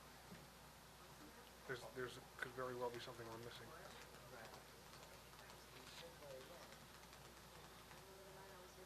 Wait till we hit a recession. The next recession's really gonna. In 2009 or 10, Barbara, when did we lose all those appeals in the villages? 2009 or 10? Remember the whole villages appealed their taxes? Yeah, because they overassessed. I understand. Overassessed the property, and Monmouth County made Howell Township take a bond to pay the people back. And I hope you're not gonna use that same company. Who? The people that overassessed the. You know, Barbara, you know what, Barbara, the last time we had to do an assessment, they were the only people that bid. It's a shame. Oh, nobody out there wants to do them. I mean, But I remember because they overassessed everybody, and then and a lot of us appealed, and then the Monmouth County made you guys take a bond to pay back. well, the market collapsed. No, Monmouth County didn't make us take a bond. It was we had to, by law. If there's a school board meeting tomorrow night, could you guys announce what time and where it's gonna be so people can go and hear the budget? I don't know, will this be on TV by tomorrow night? I don't know if this will even be on TV by tomorrow night, Barbara. No, the school board, I never watched it at home. The school board meeting, just announce the school board meeting. Yeah, but I don't know if this will be on by tomorrow night, is what I'm saying. Will be your meeting now? Yeah. No, I'm going to the school board meeting. I want people here to know where it is and what time it is. Barbara, if this isn't televised tomorrow, She's asking about the school board. I So understand. the meaning is, what Mr. Walsh is trying to say is that you will benefit from the information, but no one else will benefit from that information. So for the people sitting here, tomorrow night, there's a school board meeting. Do we know where it is, Penny? Middle School North. It will be at Middle School North. If anybody wants to attend the school board meeting tomorrow evening, please go to Middle School North. I believe it's at 7.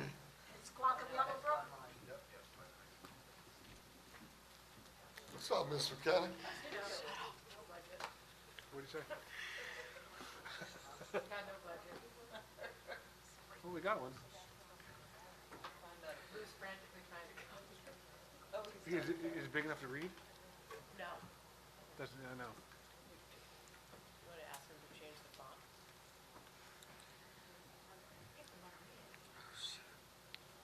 They have to decide what they want to do. Not me. Either way, to change it, to stay.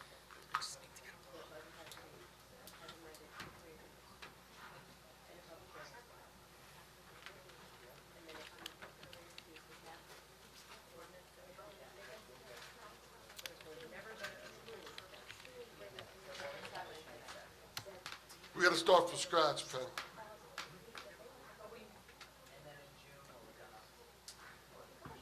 And when will the DCA step in? June. Around June, shortly after. Do you have a cord for the phone? iPhone? Anybody have a cord? No, my phone died an hour ago. It did, for unknown reasons. It's usually reliable. Do you have a cord? Make sure you have a charge for tomorrow night's meeting at middle school. Yeah, I'll be there.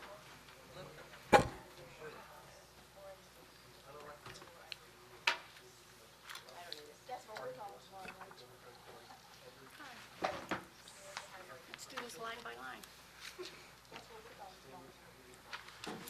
Are we ready, Mayor? We're ready. I think, Lou, do you want to go down? Do you want to do this, please?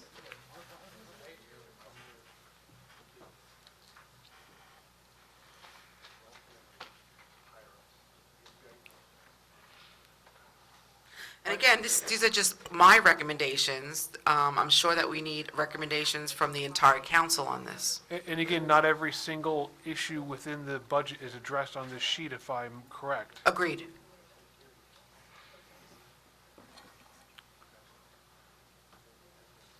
I need to know right off the bat, how much did we spend in gas in 2015 and 2016? We know gas prices are higher today. We had discussed this already, but how are we gonna cut $125,000 from our gas when gas prices are up? And I think we already had higher spending than we had in the budget for 2015 and 16. What was the gas expenses in 2015 and 16? In 2015, it was, total spent was $463,710. And in 2016, it was $435,871. And those were at prices where it was, there's various, ranging between about $1.65 to $1.40 a gallon. $1.40 to $1.65. Correct, but that being said, bear in mind, based on the number that we put in this year's budget, just a couple of years ago, we were paying over $3 a gallon. No, I So- don't care about a few years ago. Okay. What'd you put in the budget for this year? How much gas is in the budget for this year? Currently, there's $620,000 budgeted for this line item. So that's about a 40% hike from last year's expenditures, Approximately. okay? Right off the bat, we know that it was a 23% gas tax hike across the board. So that's $45,000. We probably, what's the average gas we're paying for right now? $2, $2.10 a gallon? What are we paying here? I don't think we're paying the same as they're paying at the No, we're pumps. not. No. And we purchase our fuel through the Stafford co-op. Yeah, we have that co-op. What are we paying about a gallon right now? Our last purchase was in October, and we paid approximately $1.57 a gallon. Okay. And what are we up from then till now? What would you say, about 15%? I don't know what it is right now. I don't have that information. Well, I need an accurate number before I'll even think about voting to cut $125,000 off the gas. Because we know we had the 23%, we had the 23-cent gas hike from Governor Christie to pay for the tolls and pay for the roads. So that's 23% right off the top. From an average of $1.50, 23 cents, it's about a 15% hike. So when we were at 450, 15% on top of that's about another 65. We're at 515 right there. Where are we coming up with $600,000 you want for gas this year? Where'd that number come from? That number was consistent with what had been budgeted in previous years, and it was in the event that the price of gasoline did spike and increase, that the township would be able to handle that without having to do any kind of emergency appropriations or transfers to cover any shortfalls. So I had recommended staying consistent with what was budgeted in previous year's budgets to and then to guard against any future year increases. Okay. Now we need to find $900,000. Can I make a recommendation, please? Do whatever your little Mr. heart Walsh? desires. Thank you. I would like to recommend, if we're going to look at this budget, instead of sitting here and going through line by line, to have the directors of the departments make some cuts and come back to the council. I have to just put out there that if you want to make these types of cuts, we're going to need direction from the governing body what services you want to have reduced. Because the department heads have already gone through this process for the last 8 months. And quite frankly, to put it back on them is asking something that's very unfair without direction coming from the governing body, what services you want to cut. I just think it's kind of difficult to sit here and go through each line to make changes. Maybe we need to have a meeting with the council to do this. But Mayor, in all fairness, Yes. there were recommendations made. We've had numerous meetings. We've had numerous meetings, budget hearings with staff. We've had numerous budget meetings with the administration. You and I have had, and the council had. You came up with some recommendations, and the manager, this is a manager's budget, right?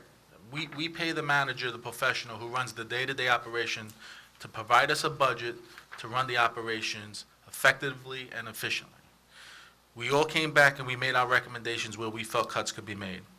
We went a step further, and you made some recommendations and shared it with the governing body, and the manager was requested to give recommendations. And in this sheet, it says where he was indifferent, the administration was indifferent to, or they supported. Most of the ones that were supported, we recognized it, and we said, okay. Most of it was in overtime. And although we did it reluctantly, because there's going to be a consequence, as the manager said, we cut about $65,000 from that. From multiple lines. From multiple lines, of course. If we are going to go with a flat budget and come up with $913,000, We're not going to nickel and dime it. no way. You're actually going to almost have to cut a department. And Mr. Mayfield, statutorily, what departments are we allowed to cut? Are we allowed to cut our code enforcement, our community development? Are we allowed to cut our police department? I mean, I'm not being facetious. Well, What- when you say cut, do you mean to eliminate it or downsize them? Well, we're talking about because we $913,000. could downsize any department, but just realize that for every action, there's going to certainly be a reaction. So depending on which department you do, that is affected, those services are going to be reduced significantly, depending on exactly where we go. If you reduce the amount of police officers, we're going to, first of all, increase police officer overtime. So that'll just be counterproductive. Are there discretionary services that are out there? I guess in the eyes of some, they could be considered discretionary.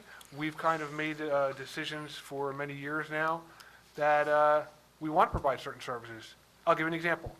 And I'm not making this as a recommendation because I do not recommend cutting this department, but a discretionary department could be considered the senior center.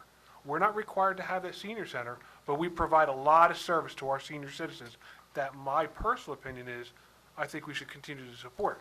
Now, I can't speak for you as the governing body, but that's just one example. What else are we not required to have?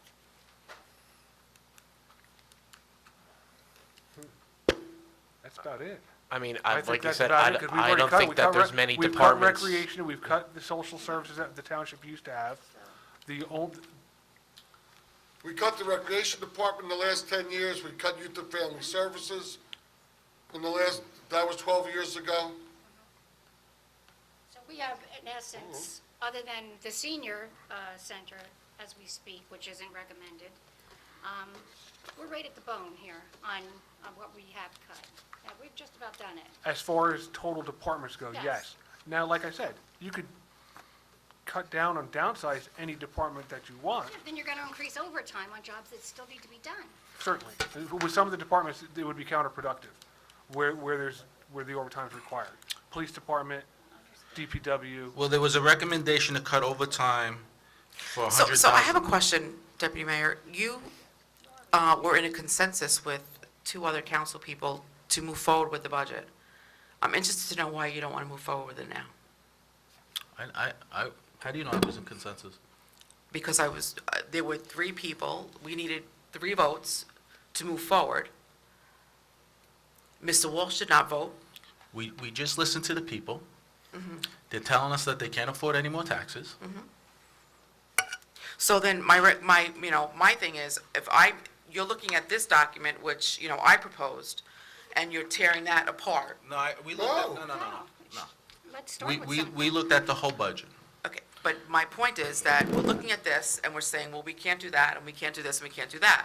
So I understand and respect what you're saying, but then I think recommendations should come from the other council members, apart from these recommendations, that would make cuts. Do you not agree? We have $900,000, Understood. and we're gonna have 0. Okay? I personally don't know where we're gonna come up with $900,000. Okay, I have no issue. If 2 other people up here agree where to come up with $900,000 to $1 million, whatever service it is, I'll vote yes to. If that makes you all happy and it makes the citizens happy. So, to me, it's that simple. I watched things over the last 12 years occur when different things got, youth and family services, they were outside the building chanting, "Joe must go." Okay, there was 250 people inside the building, 250 out, all right? Nobody wanted it to go. I mean, look, if we're gonna cut 900,000, we're not gonna nickel and dime it.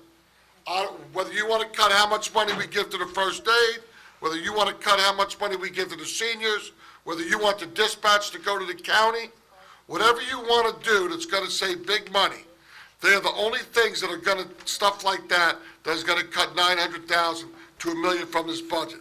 It's not gonna be taking 500 from here, 1,000 from there. That's not gonna cut the mustard. That's not what I did. Listen, I see some of the stuff, and we sat in budget meetings, you and we had already cut thousands of dollars. I sat in budget meetings with Mr. Mayfield and Lou and Ed before he was gone, and we'd already cut thousands of dollars. I'll cut departments. It really doesn't faze me. So make a recommendation. For me, I think we gotta re-explore, put a dispatch over to the county.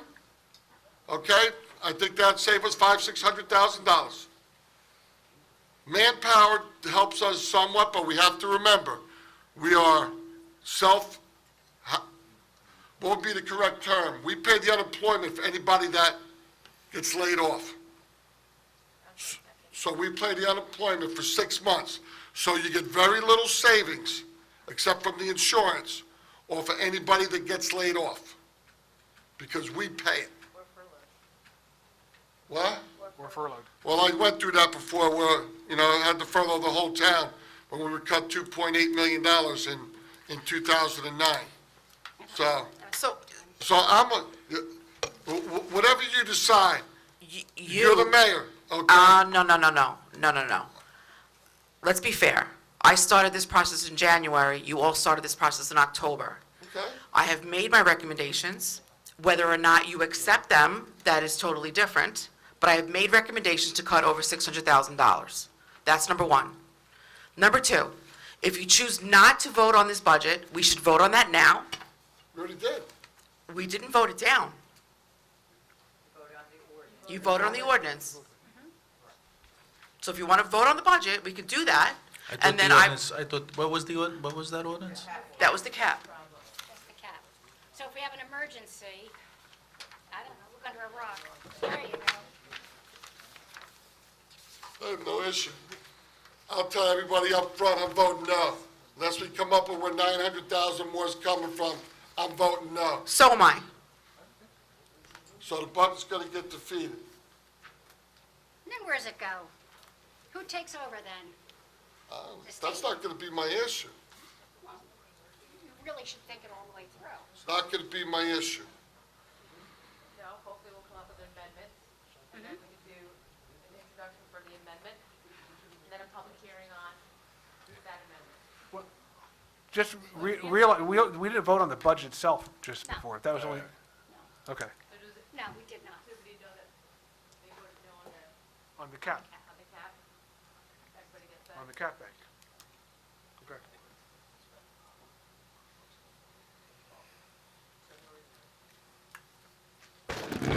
I will say that I'm not cutting any department completely. That is irresponsible and just cannot be done. So that's off the table for me. Do you have any recommendations? Yeah, I think that we should, at this point, sit down tomorrow and the next day and spend 8 or 9 hours going over this and doing the job. I think I recommended that already. Well, I wanted to get another meeting in, and I don't know what happened. I was told, no, never get together. So let's make a couple of dates. Let's do it.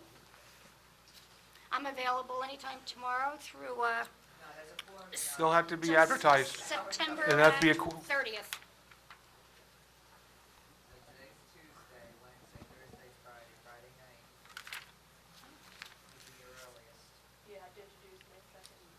Okay.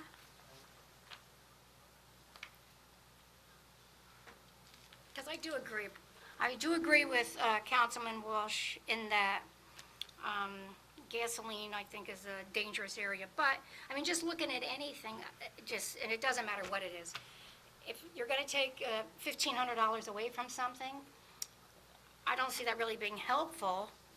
$913,000 is a lot of money. I don't think we're going to find 1,000, 2,000, willy and nilly. I don't see that happening. I mean, municipal government, there's a lot of things statutorily. I mean, it's not how you run your household, obviously, but. And then, of course, even with some of the cuts, I think then we also have to think back on what the manager is saying. When he says that he can't support it, he gives a valid reason. So then you have to think about, well, what are those consequences that he's thinking of that'll be damaging to the town? So this isn't a one-size-fits-all by any stretch.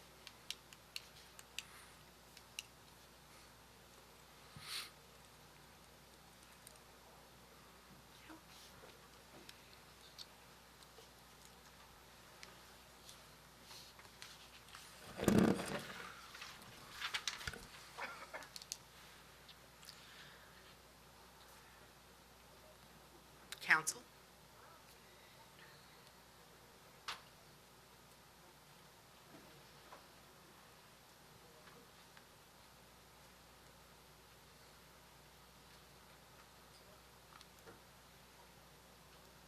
What would you like to do, ladies and gentlemen? Come up with 913,000 if that's the goal. Are we doing that today? If it's possible. I'm here. We're here. Okay.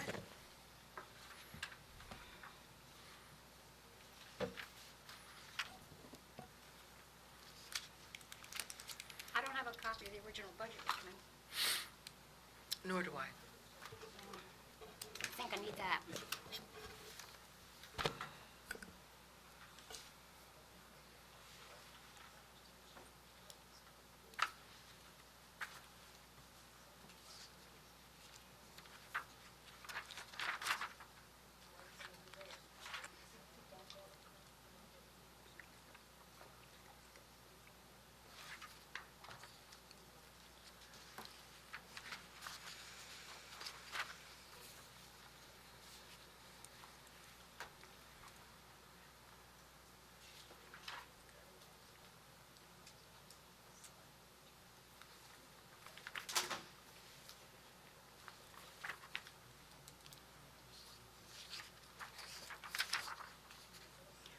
Do you want to vote on the budget, however it lands, and then have a meeting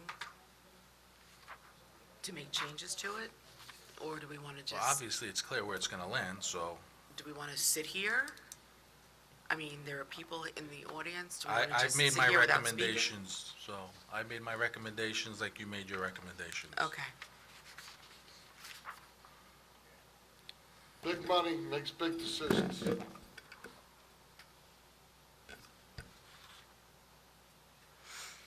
Well, since we all make the same money, I guess we could all make the decisions.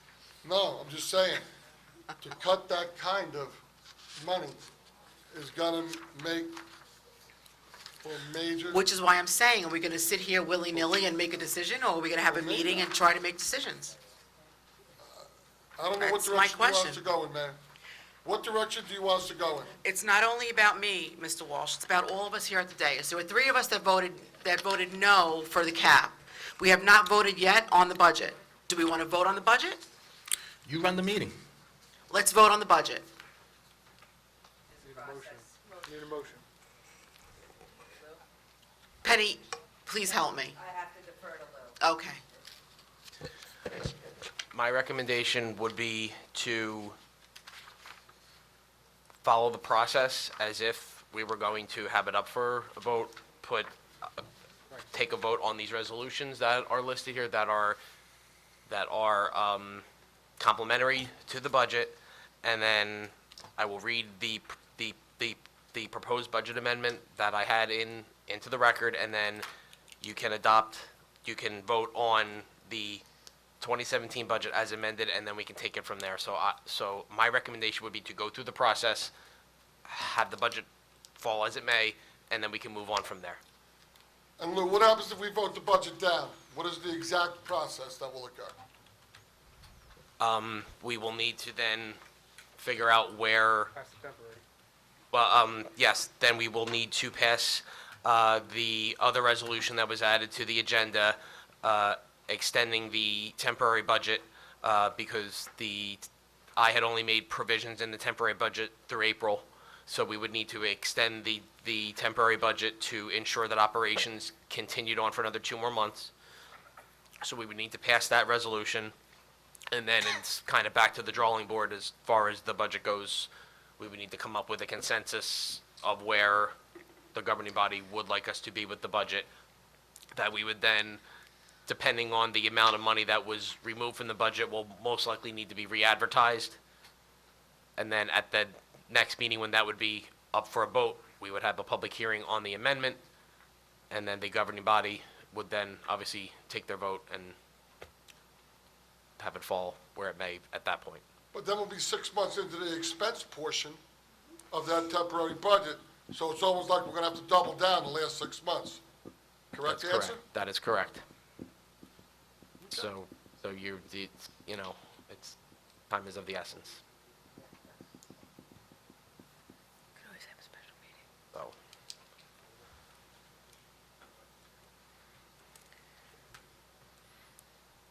So then we need to,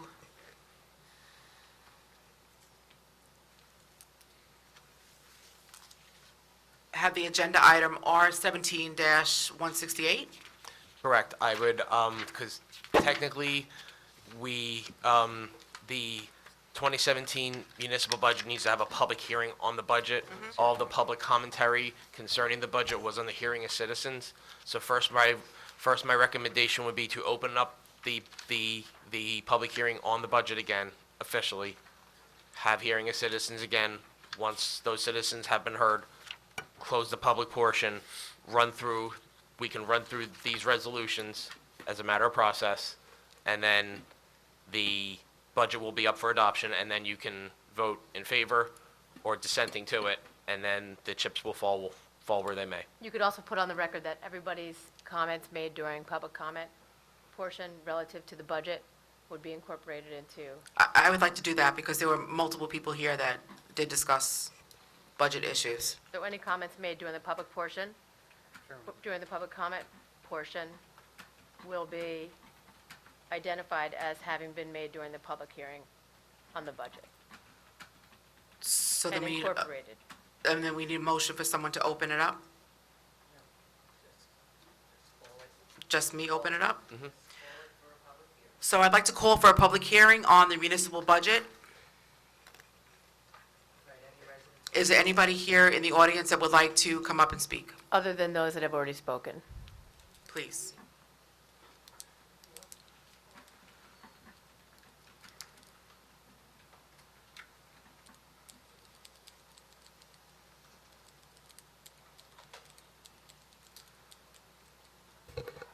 Sandra Solly, Birdsall Road, Farmingdale.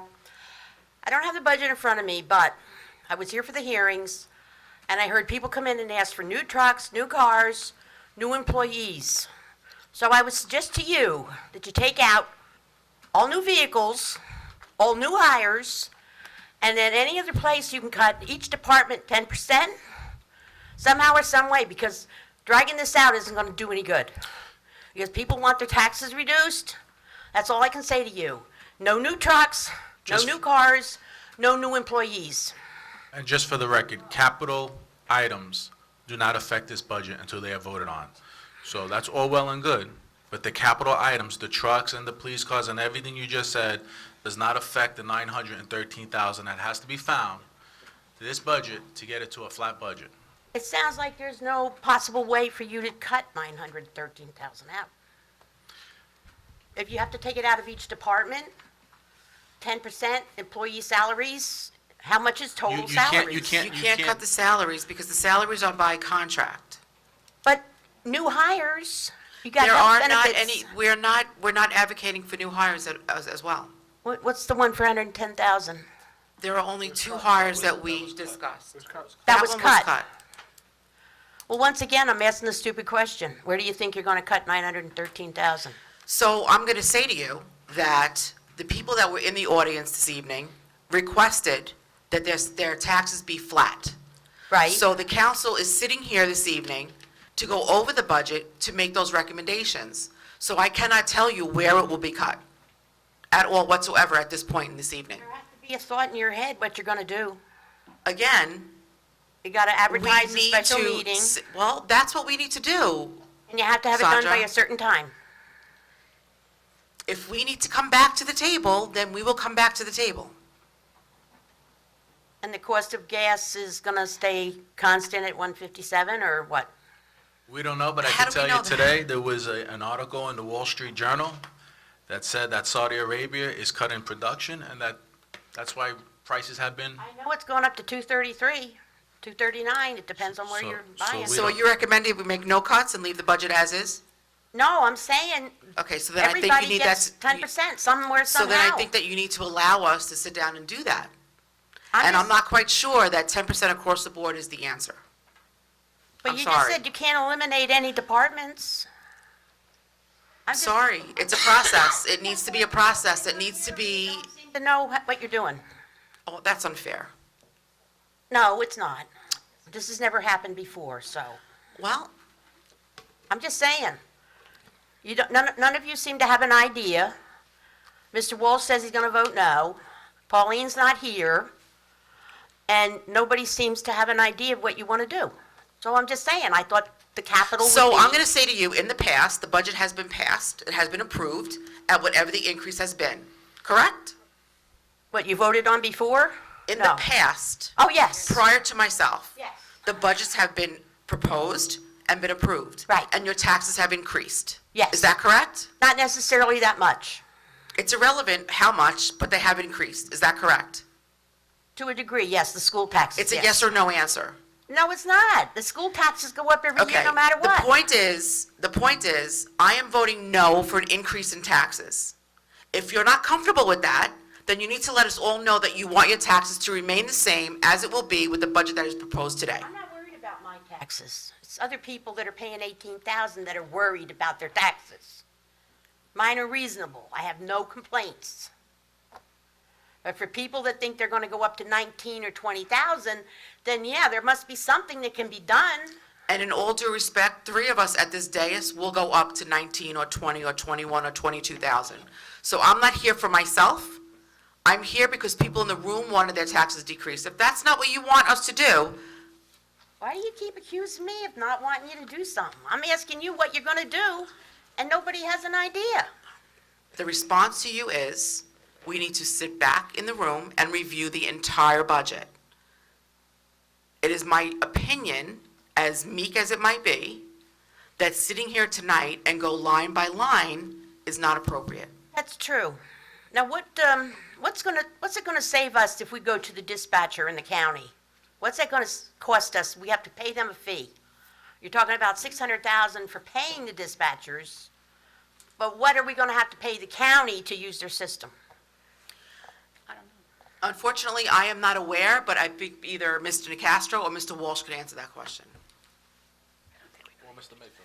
Or Mr. Mayfield. When we went through it a couple years ago, the net savings the first year was approximately $400,000 for year one.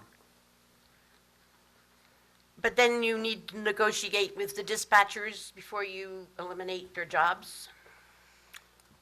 Or do you just say, you're gone? We're not a civil service town, so it works a little bit different. Oh, no, I'm just asking. No, I'm just telling you the answer. I mean, they were vehement when they were here. I mean, nobody wants to lose their job. They have families. And then we have to pay them unemployment for 6 months. So what are we talking? 60 people? We understand, okay? No one wants to lose their job. Nobody wants affordable housing near them. We understand. Okay, the bottom line is these things are thrust upon us. And if we're gonna cut $900,000, we're not gonna cut it by putting nickels and dimes. No, I And I understand. threw out different things, okay? But that's it. Until I hear what other people wanna throw out there to cut $900,000, you're not gonna hear any more from me. I stated things where we could save big money at. But it it makes for tough decisions. You can't make everybody happy. So, So your main issue was the dispatchers? there's different things out there But you said, that we can do. but 900,000 is a lot. 900,000 is a lot of money. We lay off people, we gotta pay that unemployment. No, I understand, but I was just asking. All right, thank you.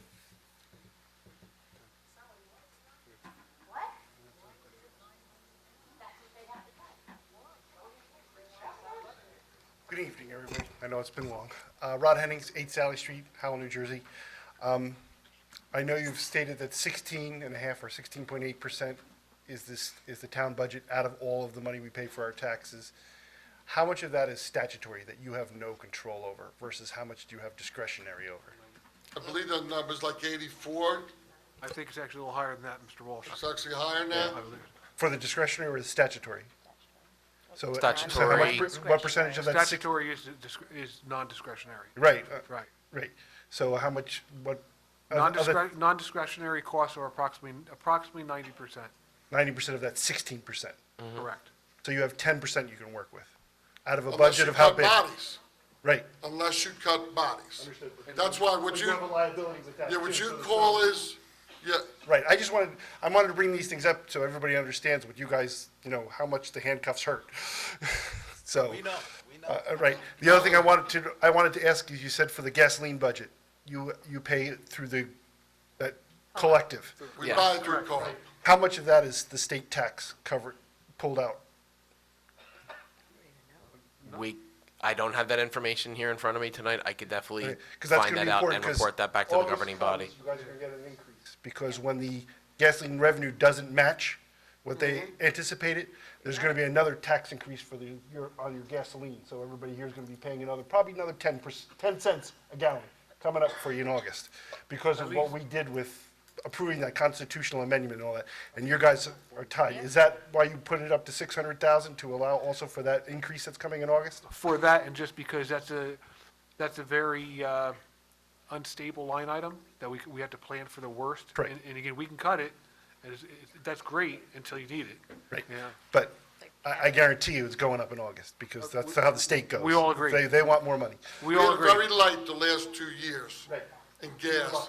In the previous years, when we had numerous snowstorms, the superstorm, Right. okay, Irene, believe, when those things go on, and all our trucks, all our cars are out there for Right. 24 hours at a time, Okay. our gas was a lot more, and we understand Yeah. that. And I've been here, and Mr. Walsh was very upset with me the last time we had that school budget that was downvoted, because I didn't get up and speak. But my problem, and the reason I didn't get up to speak, was, one, my wife was working for the school, and she was not happy with me. And happy wife, happy life.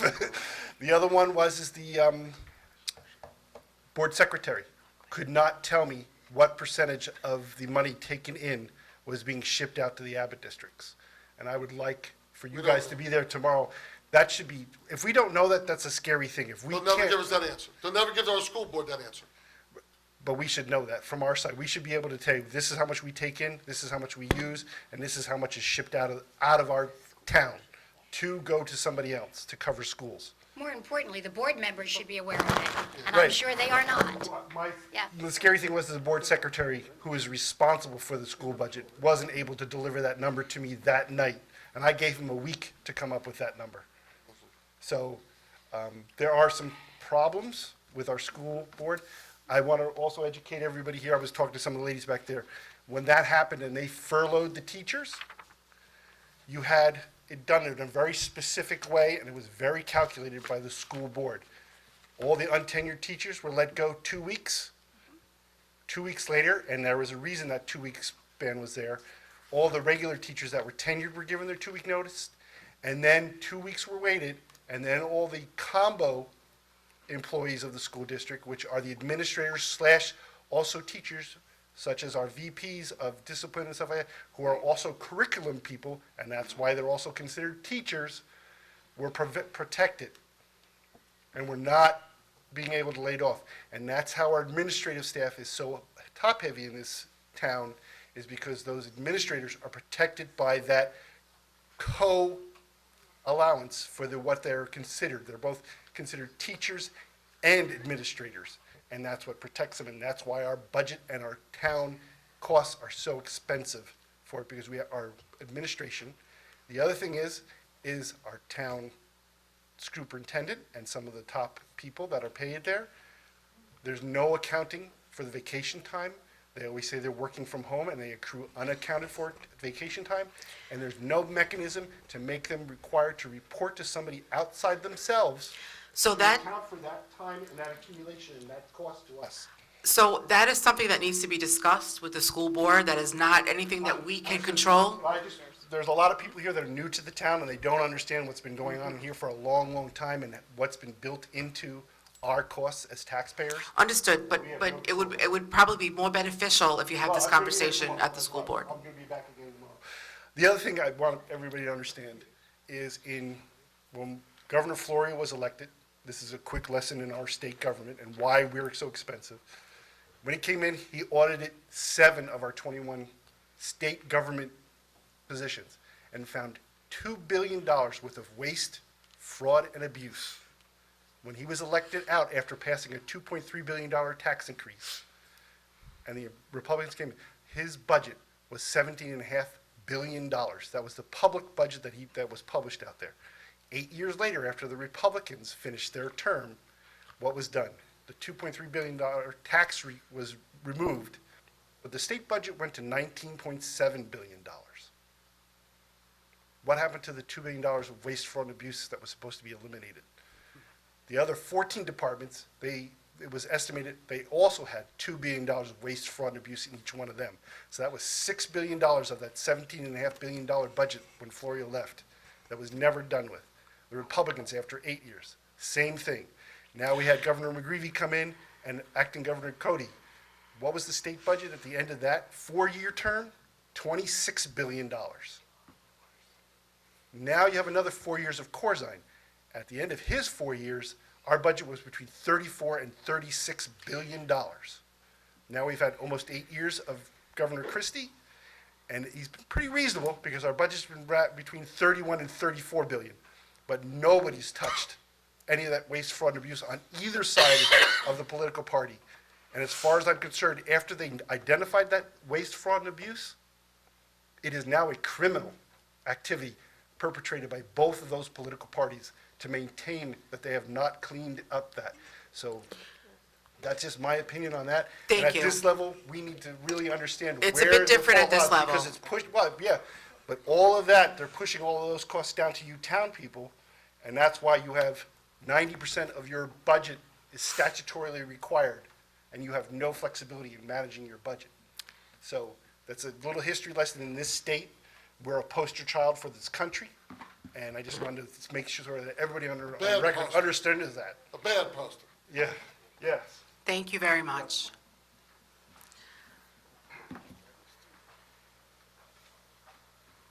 Good evening.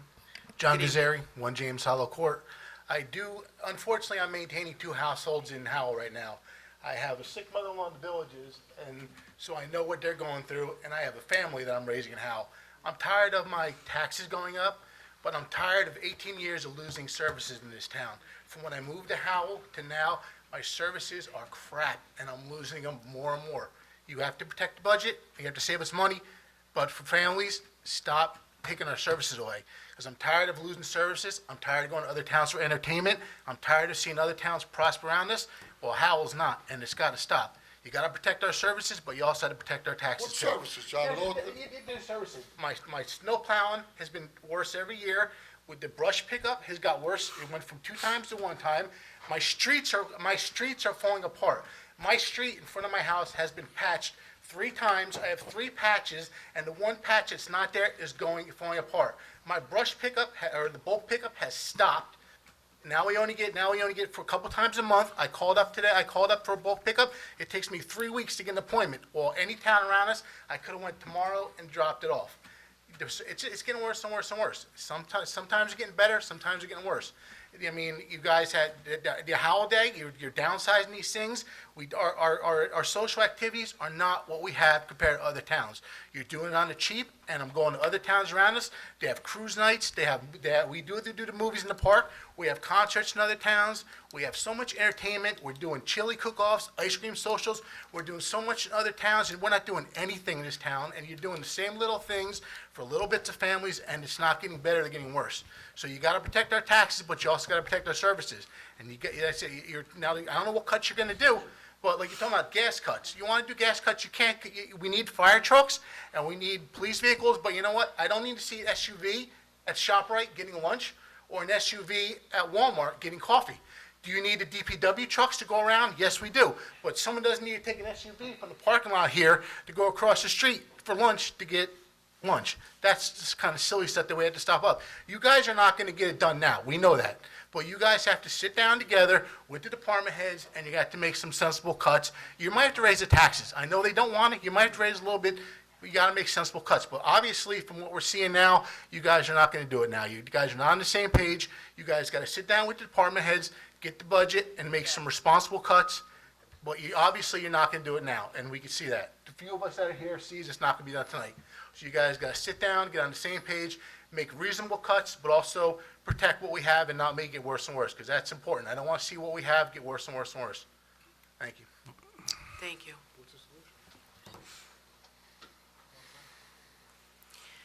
At this point, I would like to close the public portion.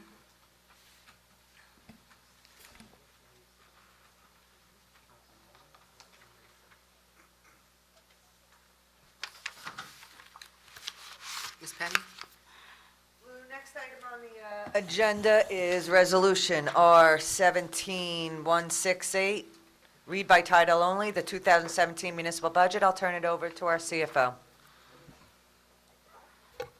This is a resolution stating that there's a couple requirements that the state allows us, as long as we have given notice that there would be a public hearing held on this date in these chambers, and that notice was given at least 1 week prior to the date of hearing, and a complete copy of the approved budget as advertised was posted upon the public bulletin board in the township's municipal building, and copies were made available to all persons requesting that information during the same said week. We would be permitted to refer to the budget as read by title only, and this is approved by resolution. So you would just need a motion, second, and a roll call. Can we have a motion, please? I don't have the resolution. You need to read the resolution and then vote. The Right, Lou, title. you want us to read the resolution? No. No? I have no problem reading it into the record forward. It doesn't necessarily have to, but Okay. I will do it. It was by title only.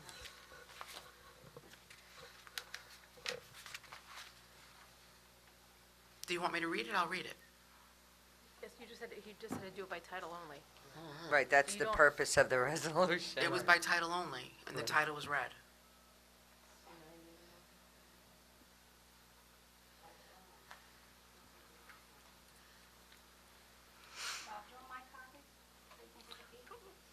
There doesn't have to be a motion. If the budget's gonna be voted down, there's no motion, the budget gets voted down. So can we just move on to budget then? I think it has to be done anyway. You wanna pass the gavel? Yes. We gotta make a Correct. You motion. gotta go through. Correct. Well, Public hearings. Just do. you don't Passing do- this resolution does not pass the budget. It just allows us to refer to the budget upon adoption by title only and not have to read the entire budget into the record. So, let's do it or not. You have it? Tired. Putting it down, then why bother going through these? Then make a motion, R-17-168 through R-17-171. Lou, can all the resolutions? It's be done resolution as by the one? Township Council of the Township of Howell, County of Monmouth, State of New Jersey, determining that the township's budget shall be read by title only.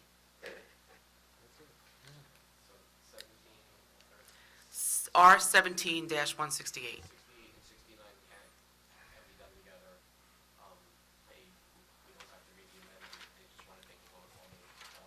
All right, Lou's saying that 168 and 169, if you want to do it by one motion, can be done so.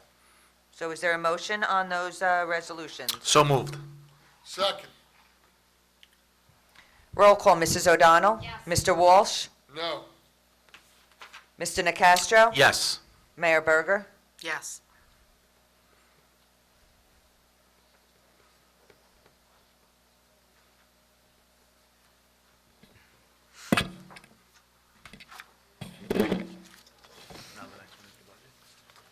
The budget amendment resolution.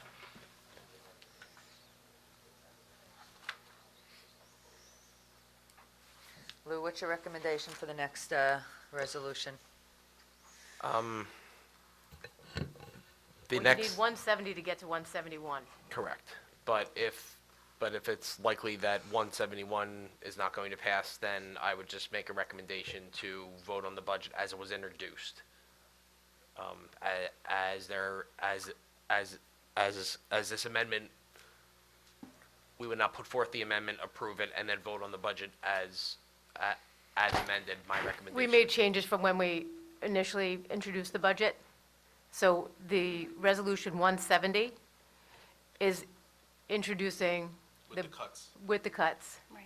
And then 171 is adopting the budget as amended with those cuts. So we had the public hearing because we didn't have to have a second public hearing because the changes weren't substantial that were identified in 170.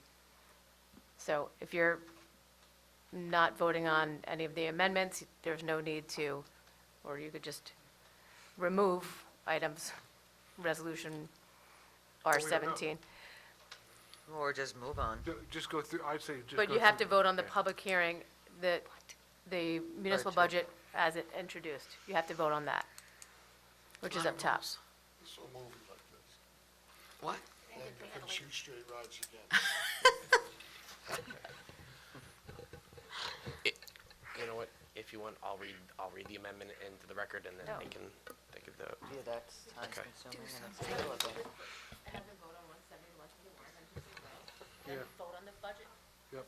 Yeah. Do it that way. Do it that way. All right, do it that way. Yep, put 170, 171 together.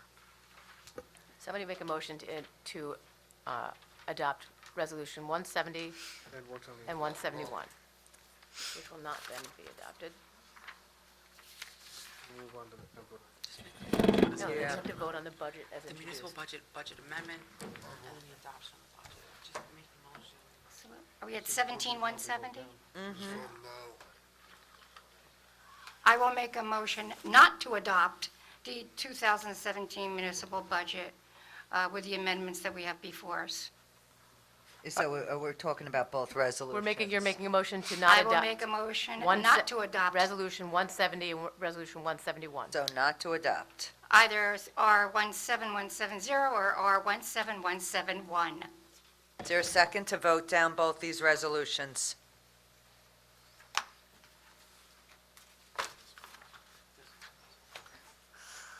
I didn't get a second.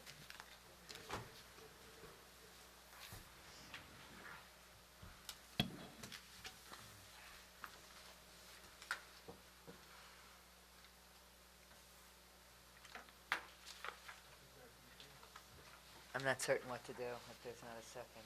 What to do? The motion fails. So Doesn't just get- let them let's both let it die. go. Let them die. So we'll move on. Now you need to make a motion to adopt the 2017 municipal budget as introduced. Yes, no, we just did the amendments. Oh, We had the public hearing, and then you have to actually go back and adopt, and make the motion for the 2017 as introduced. okay. Then the amendments would not apply. The amendments are done. not, are just off They're the done. table now. They're off the table. Okay, So so it's as introduced. R17-171. Correct, we're going to do the adoption of the budget as introduced. No amendment.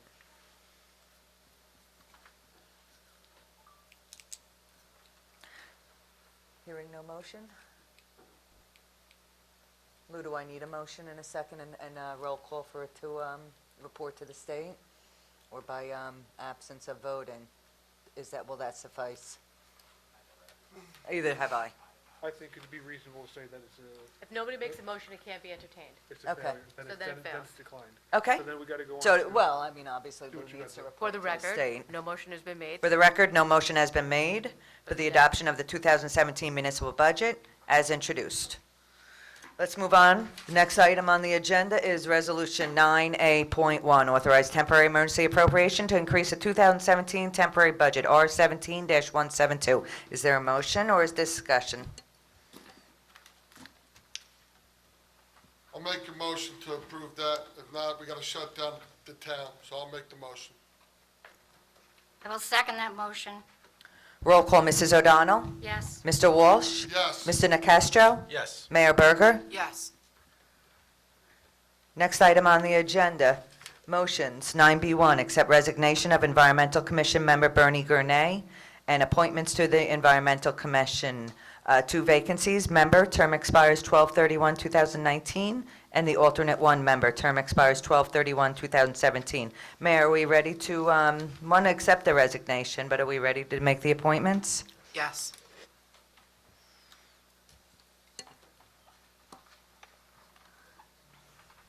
The council accepts the resignation of Bernie Gurnay? This is Environmental Commission? Yes. Yes. It's her Isn't call. this the It is the mayor's appointment. Bernie Gurnay resigned. I just wanted to make note of it. We'll accept it, and we'll take the new members. Okay. And just for the, if you could read into the record your appointments for this evening? Are they in the list, Penny? They're on your sheet, cheat sheet. Poland and,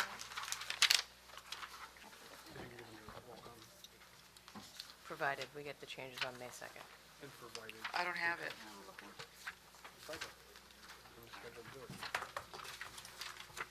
It doesn't matter. Thank you. There were two members that, Bernie Grenay has resigned, and there will be two members, coming on. One term expires on 12/31/19, Gerald Blutstein. The alternate member term expires on 12/31/17, Michael Poland. Perfect. So noted. They'll be notified. Thank you.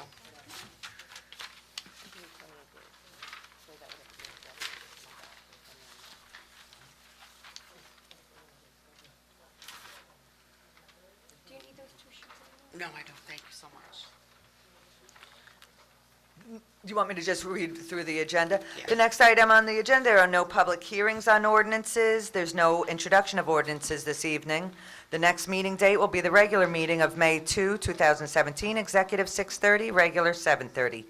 Following will be the special meeting, Tuesday, May 16, 2017, at 7 o'clock p.m., Middle School North, 501 Squonkam Yellowbrook Road, will be a continued discussion on affordable housing plan.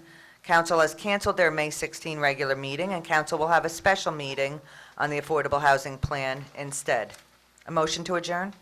Unless there's any further Before we motion to discussions. adjourn, are we going to have set a meeting for the budget? Or is this going to happen Would by council like itself? to set a special meeting for the budget? Please. Sure. Okay?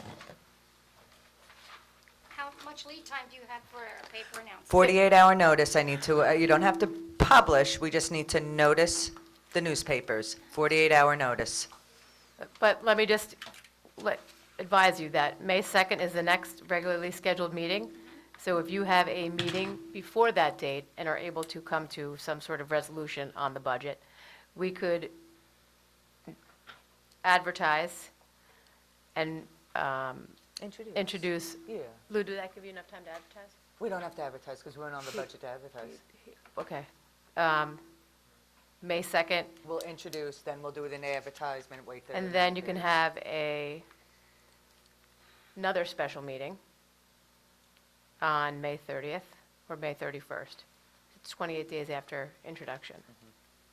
Otherwise, you're into June 13th, and we have to call the DLGS and find out what happens. Who do we gotta call? Division of Local Local Government Government Services. Services. I'd get him on the phone. Just a suggestion. We're calling them tomorrow.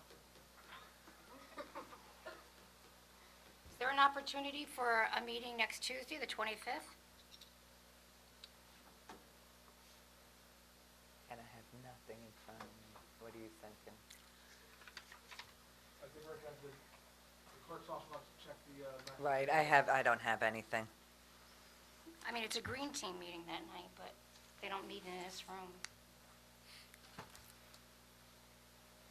You just need at least 3 people available, and it's a budget hearing. Well, anyway, that's going to be there on May 2nd. Okay. I'm available. Okay, so right now, we're looking at Tuesday. What is the date? 25th, 25. and it's a budget discussion. Budget discussion, No other business. no other business. What's the start time? For full disclosure, I don't know that I cannot commit to any day. I'm waiting for a date for surgery.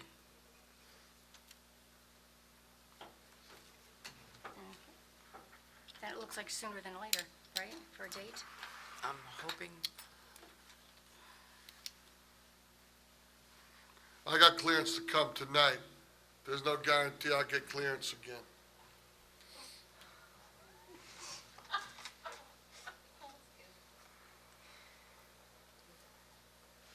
What would you like the clerk to do for you? I guess we have to wait for the mayor to see how her I told you my suggestion. I should know tomorrow. Get a hold of that office, you gotta get a hold of tomorrow. Uh-huh. I believe the mayor said she'll know tomorrow, so I will know within the next 2 days. so can we, Okay. let's sit for 2 days. Well, I was going to give you enough time to, 48-hour notice, if I know by Friday, sure. okay, Today's only Tuesday, okay, Okay. fair enough. okay. So Mayor, you'll just contact me I and will. let me know your Absolutely. availability, and then I'll move Absolutely. forward with the Tuesday date for now. Right. You're right, the tentative Tuesday, May 25 date. Is that what the May date was? Okay. Oh, I April. apologize, it was April. Nope, no time yet.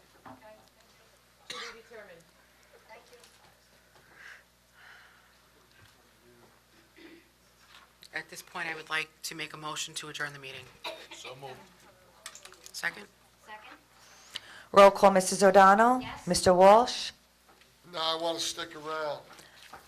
Mr. Nacastro? Sure. Mayor Berger? Absolutely. I got outvoted on that one, Miss Moneypenny. You did. Yeah. Meeting is adjourned. What time is it? I got outvoted. 10:30 I got PM. outvoted again.